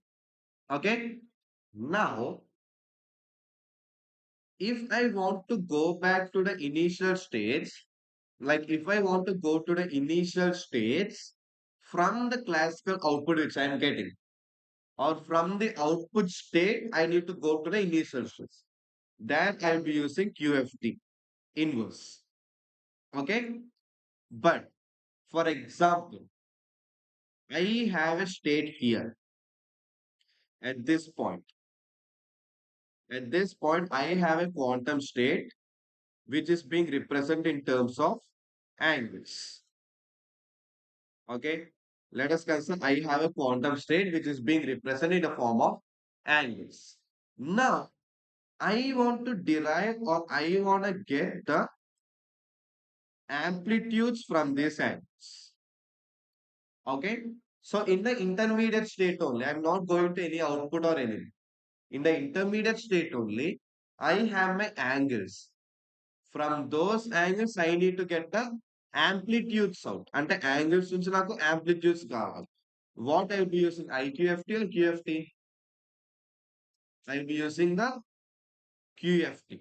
Correct. I will be directly using my quantum Fourier transform. I will not go to my inverse quantum Fourier transform ఎందుకంటే నా intermediate state లో ఉన్న డేటాని నేను ఇంకొక form లో represent చేయాలనుకుంటున్నాను okay I want represent that intermediate data into another form.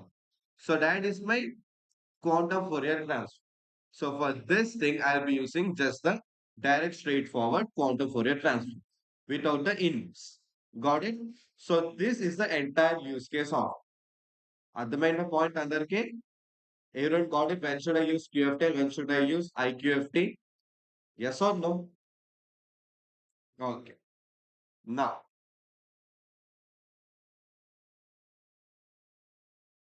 now let's go to something which is called as quantum phase estimation.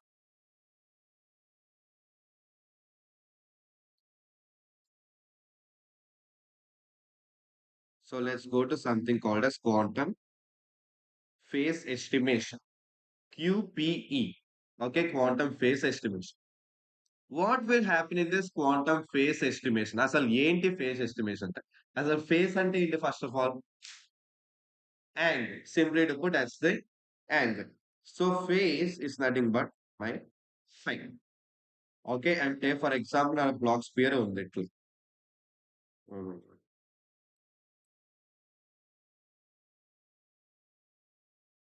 Let us consider my block sphere. Okay, where this is around z y axis like so, and this yeah.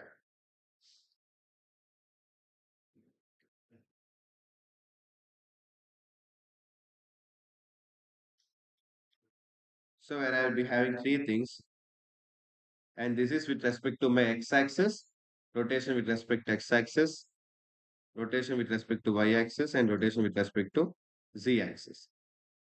This is my 0 and this is my 1. Okay. Now, this angles which I am rotating, like the revolution which I am doing, okay, that is this one. So that is my phase. Okay. So meaning when I'm talking about this guy, so when I'm talking about this block sphere, now this becomes my theta. This movement. This movement is my theta. Okay.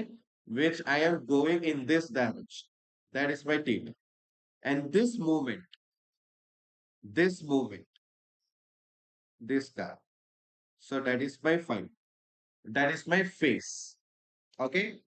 Now, when you're talking with about this particular angles, what happens is that you need to know about something called as global phase.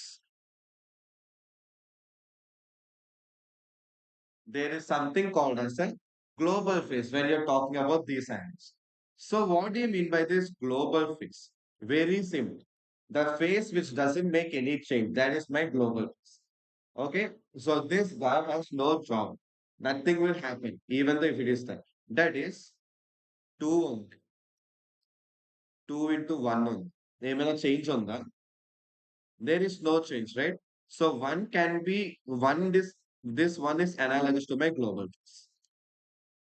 Analogous to that is not equal, but that is analogous to my global phase. Okay. So what exactly is my global phase? Very simply to put, every quantum operation exists there. So if every quantum operation can be represented like x into e to the power of some global phase. Okay. Every quantum operation can be represented in this particular form, in the form of a global phase. Okay. But still, from this thing, I will only consider this guy. Why I will only consider this guy? The very simply to put, this global phase, let's keep a dash here. This global phase does not make any difference.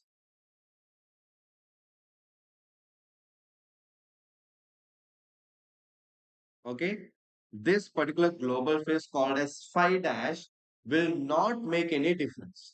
అంటే అది ఉండడం వల్ల నాకేం అవ్వదు.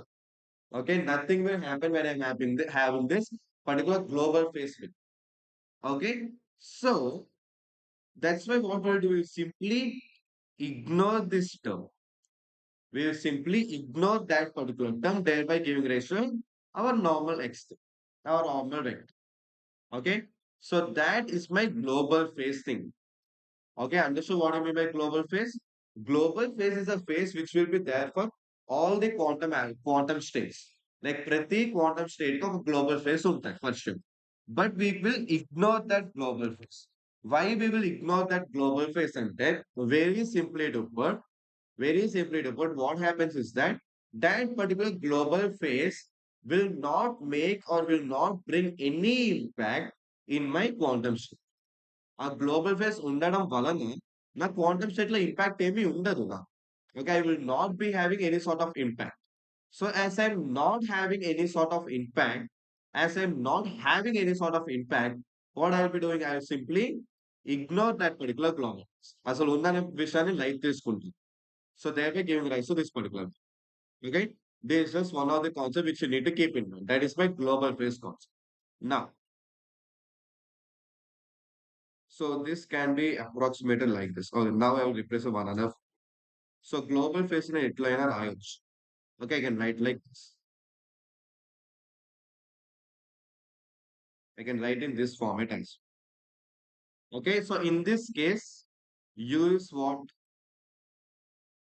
identity? U is a unitary matrix or unitary operation. In this case, it can be equal to the identity operation. So that's what it told. U and T unitary operation. Unitary operation and any type of quantum operation. Any type of quantum operation is a unitary operation. So in this case, I will take my U as my identity operation. ఎందుకు identity operation తీసుకున్నాను? Because my global phase will not make any change now. Understood? That's a simple thing.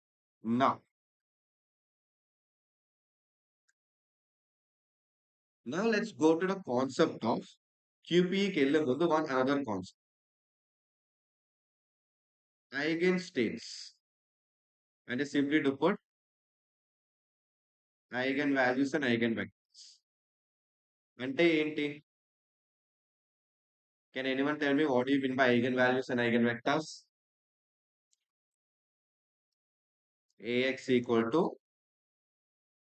lambda x. ఇది మాత్రం బాగా చెప్తున్నారు. What are they? What is A? What is lambda? What is x? A is a matrix. Very good. What is lambda? Eigenvalue. What is x? Eigenvector. What do you mean by eigenvalue and eigenvector? అసలు ఏంటి? Why do I require eigenvalue and eigenvector? Okay. So simply to put, what are these eigenvalues and eigenvectors ante? Um, Normally, so we have maps, right? The same example, I always use the same examples only. So if you were there in the fall fest, I there also use the same example. So in maps, so we'll be having India map and all the things, right? So in your India map, what is the distance between Chennai and Hyderabad? Approximately. In your India map. Or in your India map, what is the distance between Sri Lanka and India? In our India map, in the India map, what I'm having in my approximately 1 centimeter, right? In the India map, what I'm having in my like in my hand. What is the real distance? Approximately some. Okay, if you take the nearest point, it is approximately some 80 to 150 kilometers only.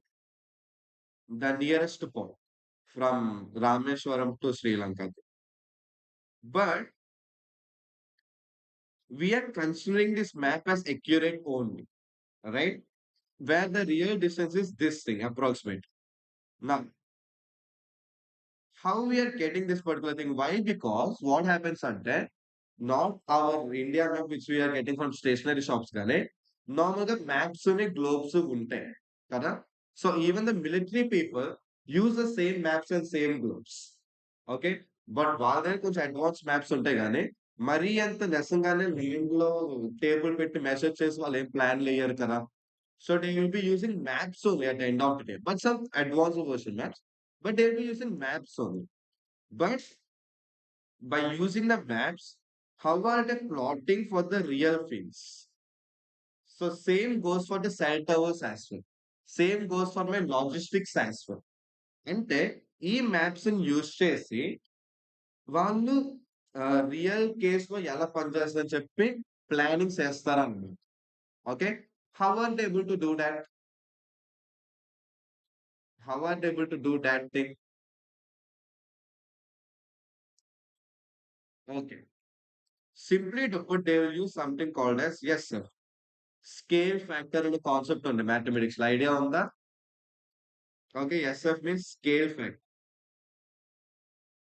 they will simply use a concept of scale factor when they are actually performing this particular operation okay what exactly do you mean by this scale factor simply to put for example or you in graphs this is better example in graphs you will be having something called as scale kada top right lo pedtaru okay what you will be doing scale 1 cm equal to sorry 1 axis equal to ఎంత రాస్తారు like 1 cm or 1 axis equal to 10 centimeter like 1 x-axis equal to some 500 meters అలా కూడా రాస్తారు right so that concept is not a scale factor simply do okay that thing which you are writing in your maps is not a scale factor the same concept as the planners will also use when dealing with maps and all.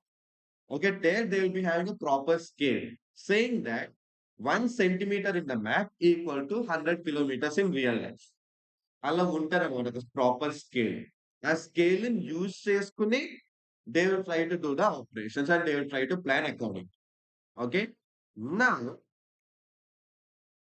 so these values are there, na? So that is my what can I say? That is with respect to my single data point. Okay, for example, scale on scale మీరు ఎలా రాస్తారు 1 axis equal to some 100 meters. Alaras. Okay, here you are giving the scalar values, like you are giving a single value. The same thing. Let us consider. You want to give it in a matrix form. Like a matrix ఇవ్వాలనుకుంటున్నా. So like you want to give it like some this matrix equal to some other what can I say? So, okay, so let us consider not this example. Wait a minute.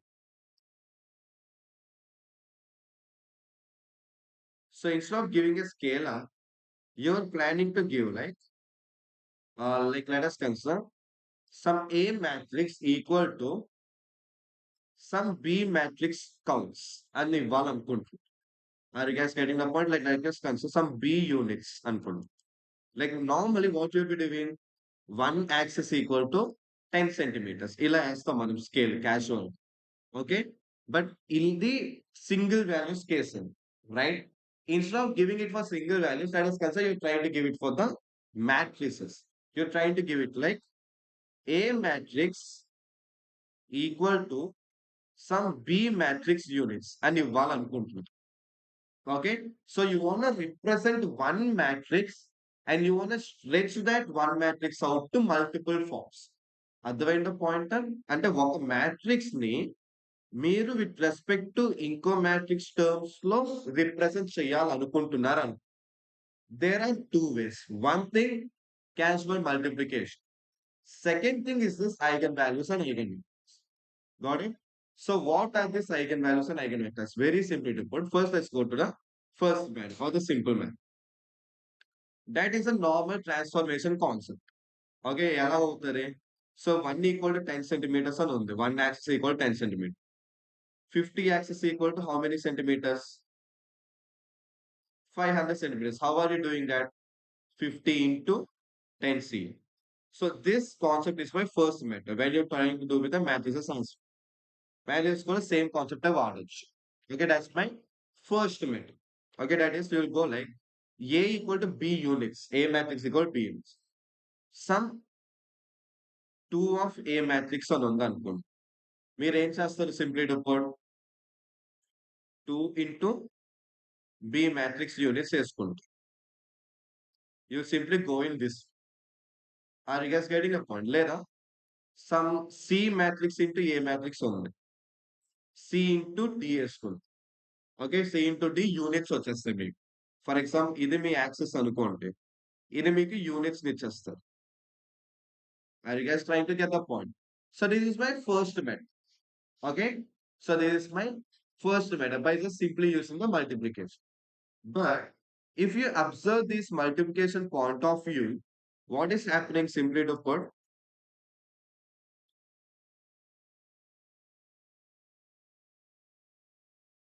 if you're using this multiplication point of view, like C కూడా ఒక matrix అనుకుంటాం,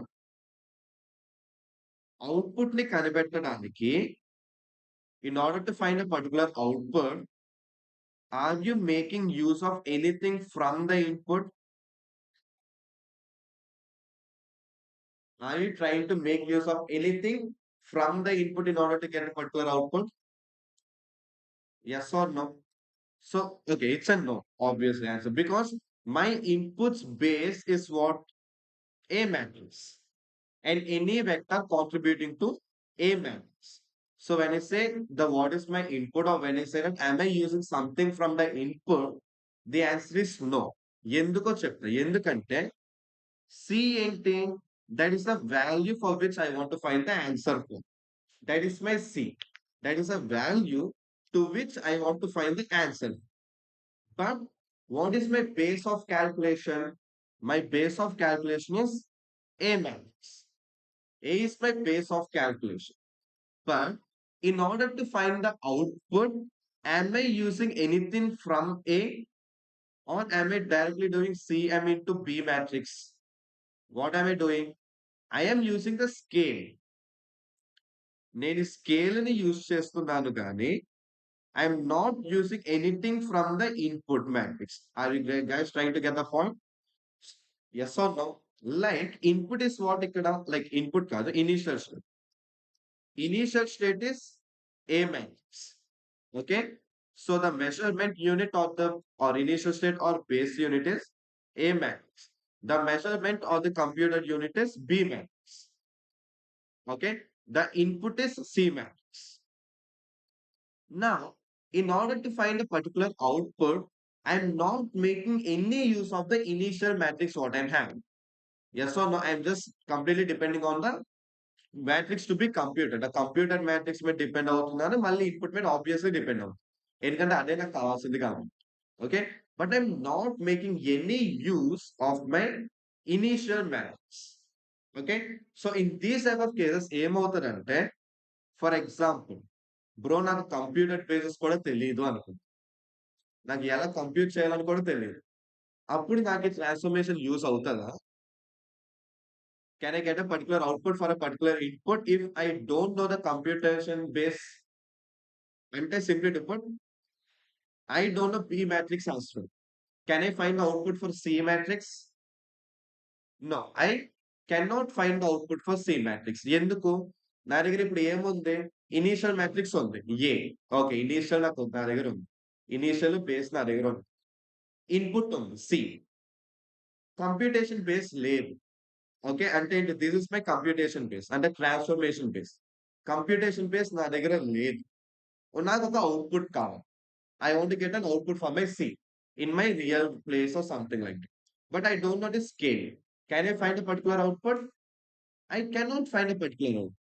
Why can't I find a particular output? Why? Because I am not having this computer base. Okay. Here, your eigenvalues and eigenvectors will help you. Simply do. Okay.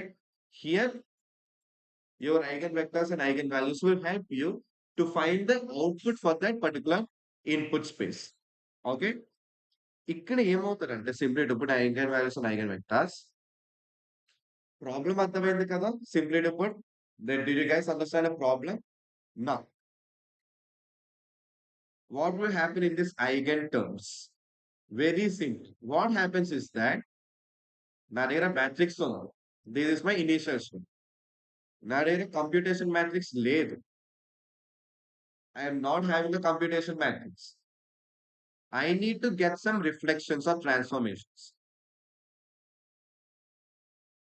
నాకు కొంచెం reflections లేదా transforms కావాలి అంటే ఏంటి some ఏదో ఒక particular input కి వచ్చే పర్టికులర్ అవుట్పుట్ నాకు కావాలి బట్ నా దగ్గర కంప్యూటేషన్ బేస్ లేదు అలాంటప్పుడు నేను ఐగన్ వాడతాను నా by using eigen states what I can do very simple initial matrix ఉంటుంది ఇనీషియల్ మ్యాట్రిక్స్ నుంచి కావాల్సిన ఐగన్ వాల్యూస్ నేను బయటికి తీయొచ్చు అన్న ఓకే అండ్ దీని for these particular eigen values I be getting an eigen vectors out. Okay, now how is this exactly useful? Very simply to put, this eigenvalue into eigenvector is that, na? This guy, this will act like the output on. I'll try, guys, getting the point. And then final aim రాసాను in the first method, C matrix of A matrix ఉంది అనుకుంటా. So దీని యొక్క transformed space నేను ఎలా రాసా C matrix into B matrix అని రాసా.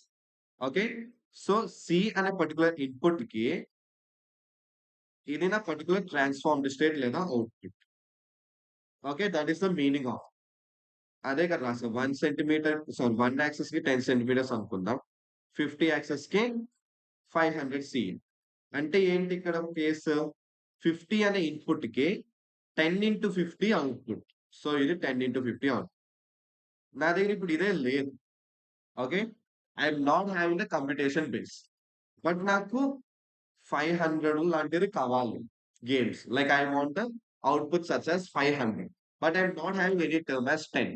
What I should be doing? Then I'm using this eigenvalues and eigenvectors concept. When I use this eigenvalues and eigenvectors concept, what happens is that నాకు ఒక particular B of ఎం లేకపోయినా కూడా ఈ particular C of ఎం ని consider చేయకుండా what are the possible outputs if I'm having a matrix అని చెప్పి automatic గా ఫైండ్ చేసి ఇచ్చేస్తారా అర్థమైందా point so what are my possible reflections అంటే simply to put for an example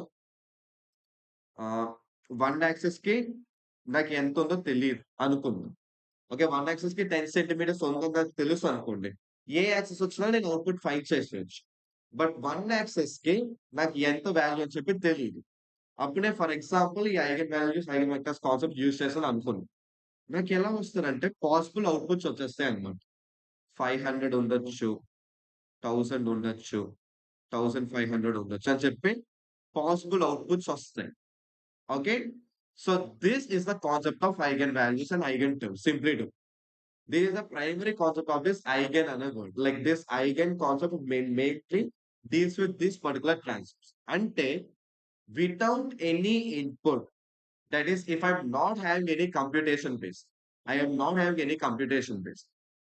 So if I'm not having any computation base, I won't be having the input as well. ఎందుకంటే ఉన్నా కూడా use లేదు. Are you guys getting it? Because ఏమైనా నాకు input వచ్చిందనుకోండి, computation base ఉంటేనే నేను calculate చేసుకొని ట్రాన్స్ఫార్మ్డ్ స్టేట్ కనిపెట్టగలుగుతాను. ఓకే. బట్ నా దగ్గర కంప్యూటేషన్ బేస్ లేనప్పుడు ఇన్పుట్ ఉన్నా కూడా నా దగ్గర యూస్ లేదు. Right?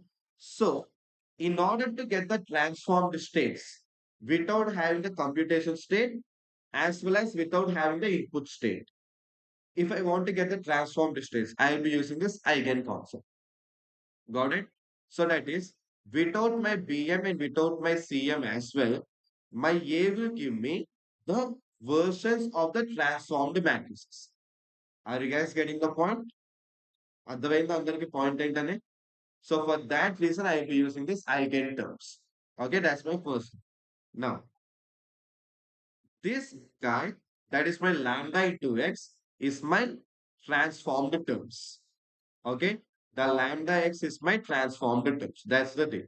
Second thing, x is a vector and lambda is a value.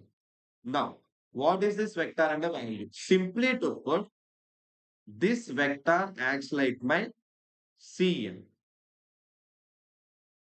This vector acts like my Cm. That is my input.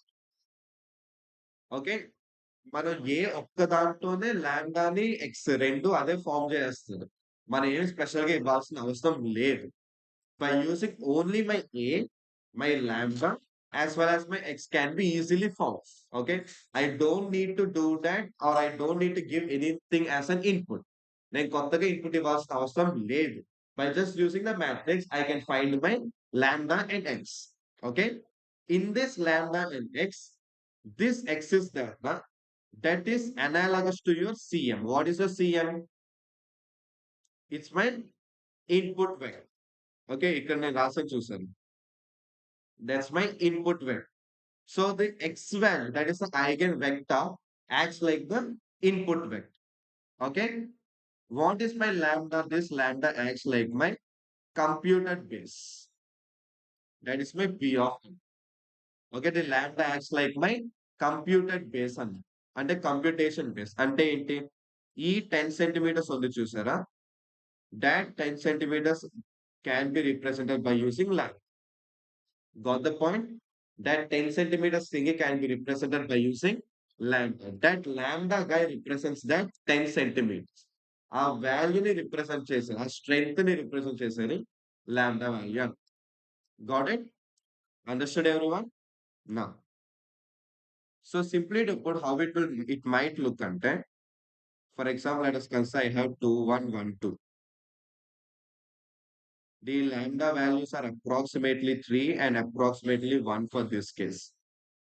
Okay. So నేను దీన్ని ఎలా రాస్తాను అంటే దిస్ గాయ్ ఇంటూ, సో 2 కాబట్టి x1 x2 వస్తుంది, equal to approximately 3 into x1 x2. So ఇలాగ రావచ్చు. And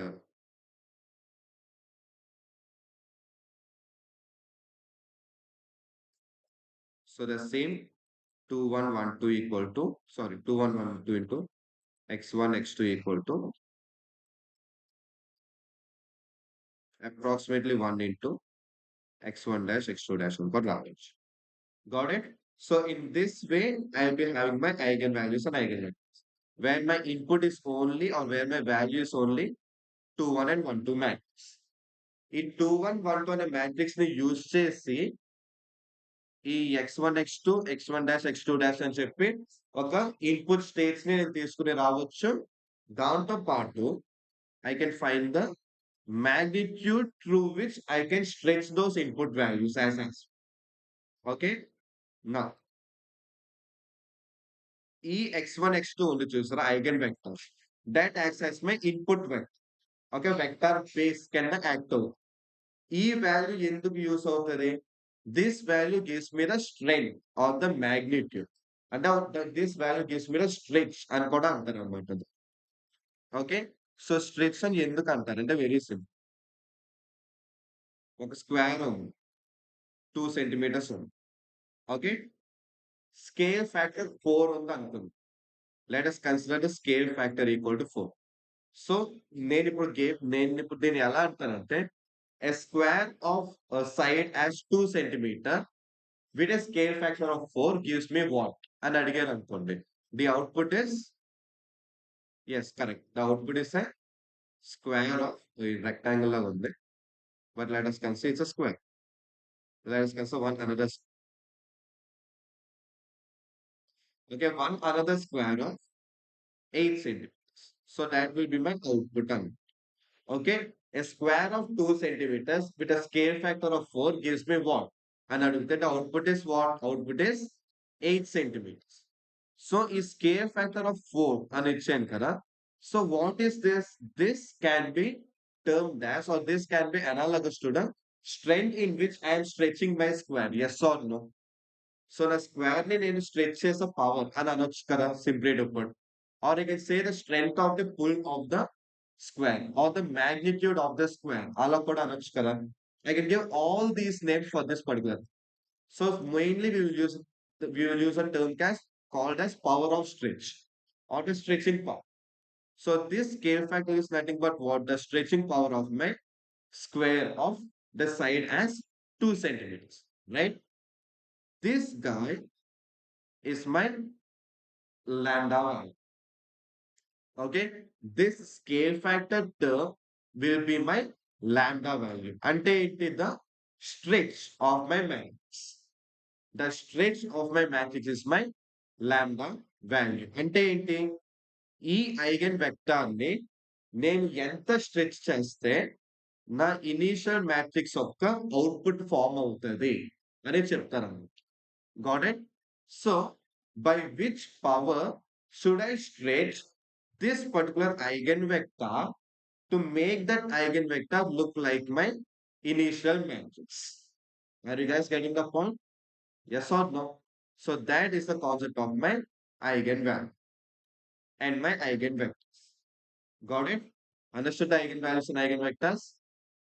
Why I took this much stress for explaining eigenvalues and eigenvectors? Ante, for a particular quantum operation or for a particular unitary operation, you will be having a lot of eigenstates. Okay. అంటే for example ఒక you ఉందనుకోండి. లేదా నేనొక ఒక you ఉందని తీసుకుందాం. ఈ యూని నేను ఎలా రిప్రజెంట్ చేస్తానంటే, I will represent my you like this. So this is how I will represent my particular US. Okay.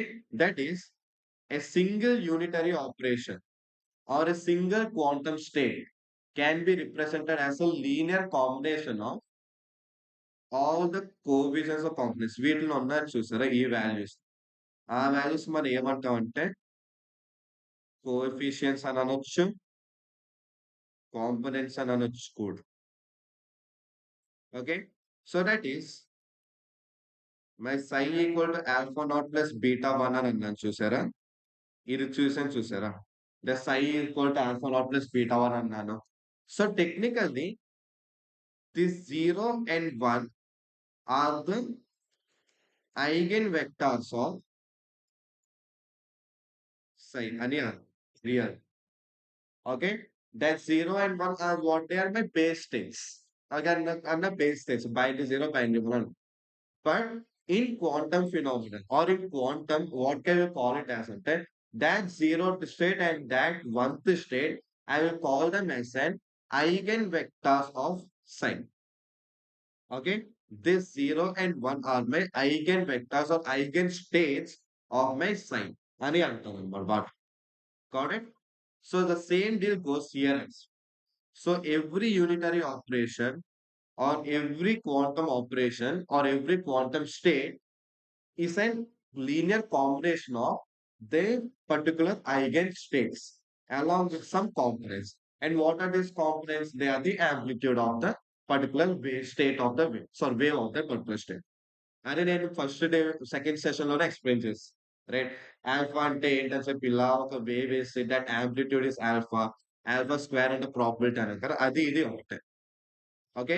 So this u1 square, for example నేను u1 స్క్వేర్ చేసిన అనుకోండి, that is what? That is the probability of the output being in u1th state అని Got it? So in this way, I will represent every quantum state.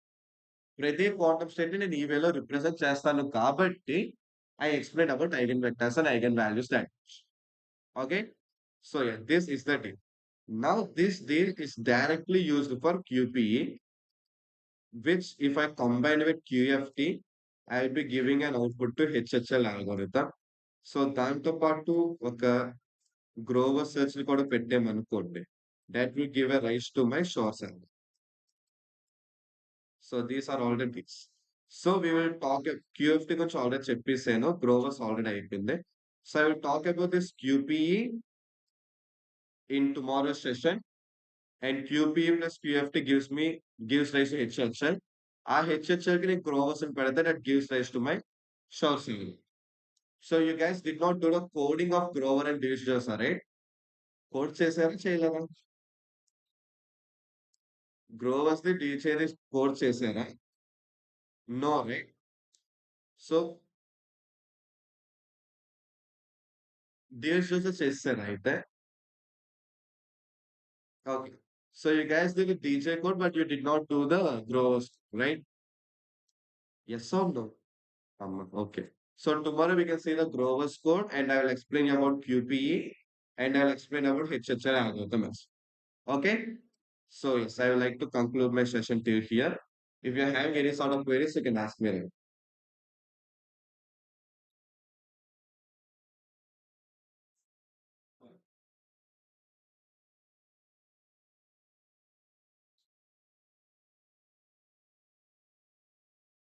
Okay, I hope there are no queries. Thank you.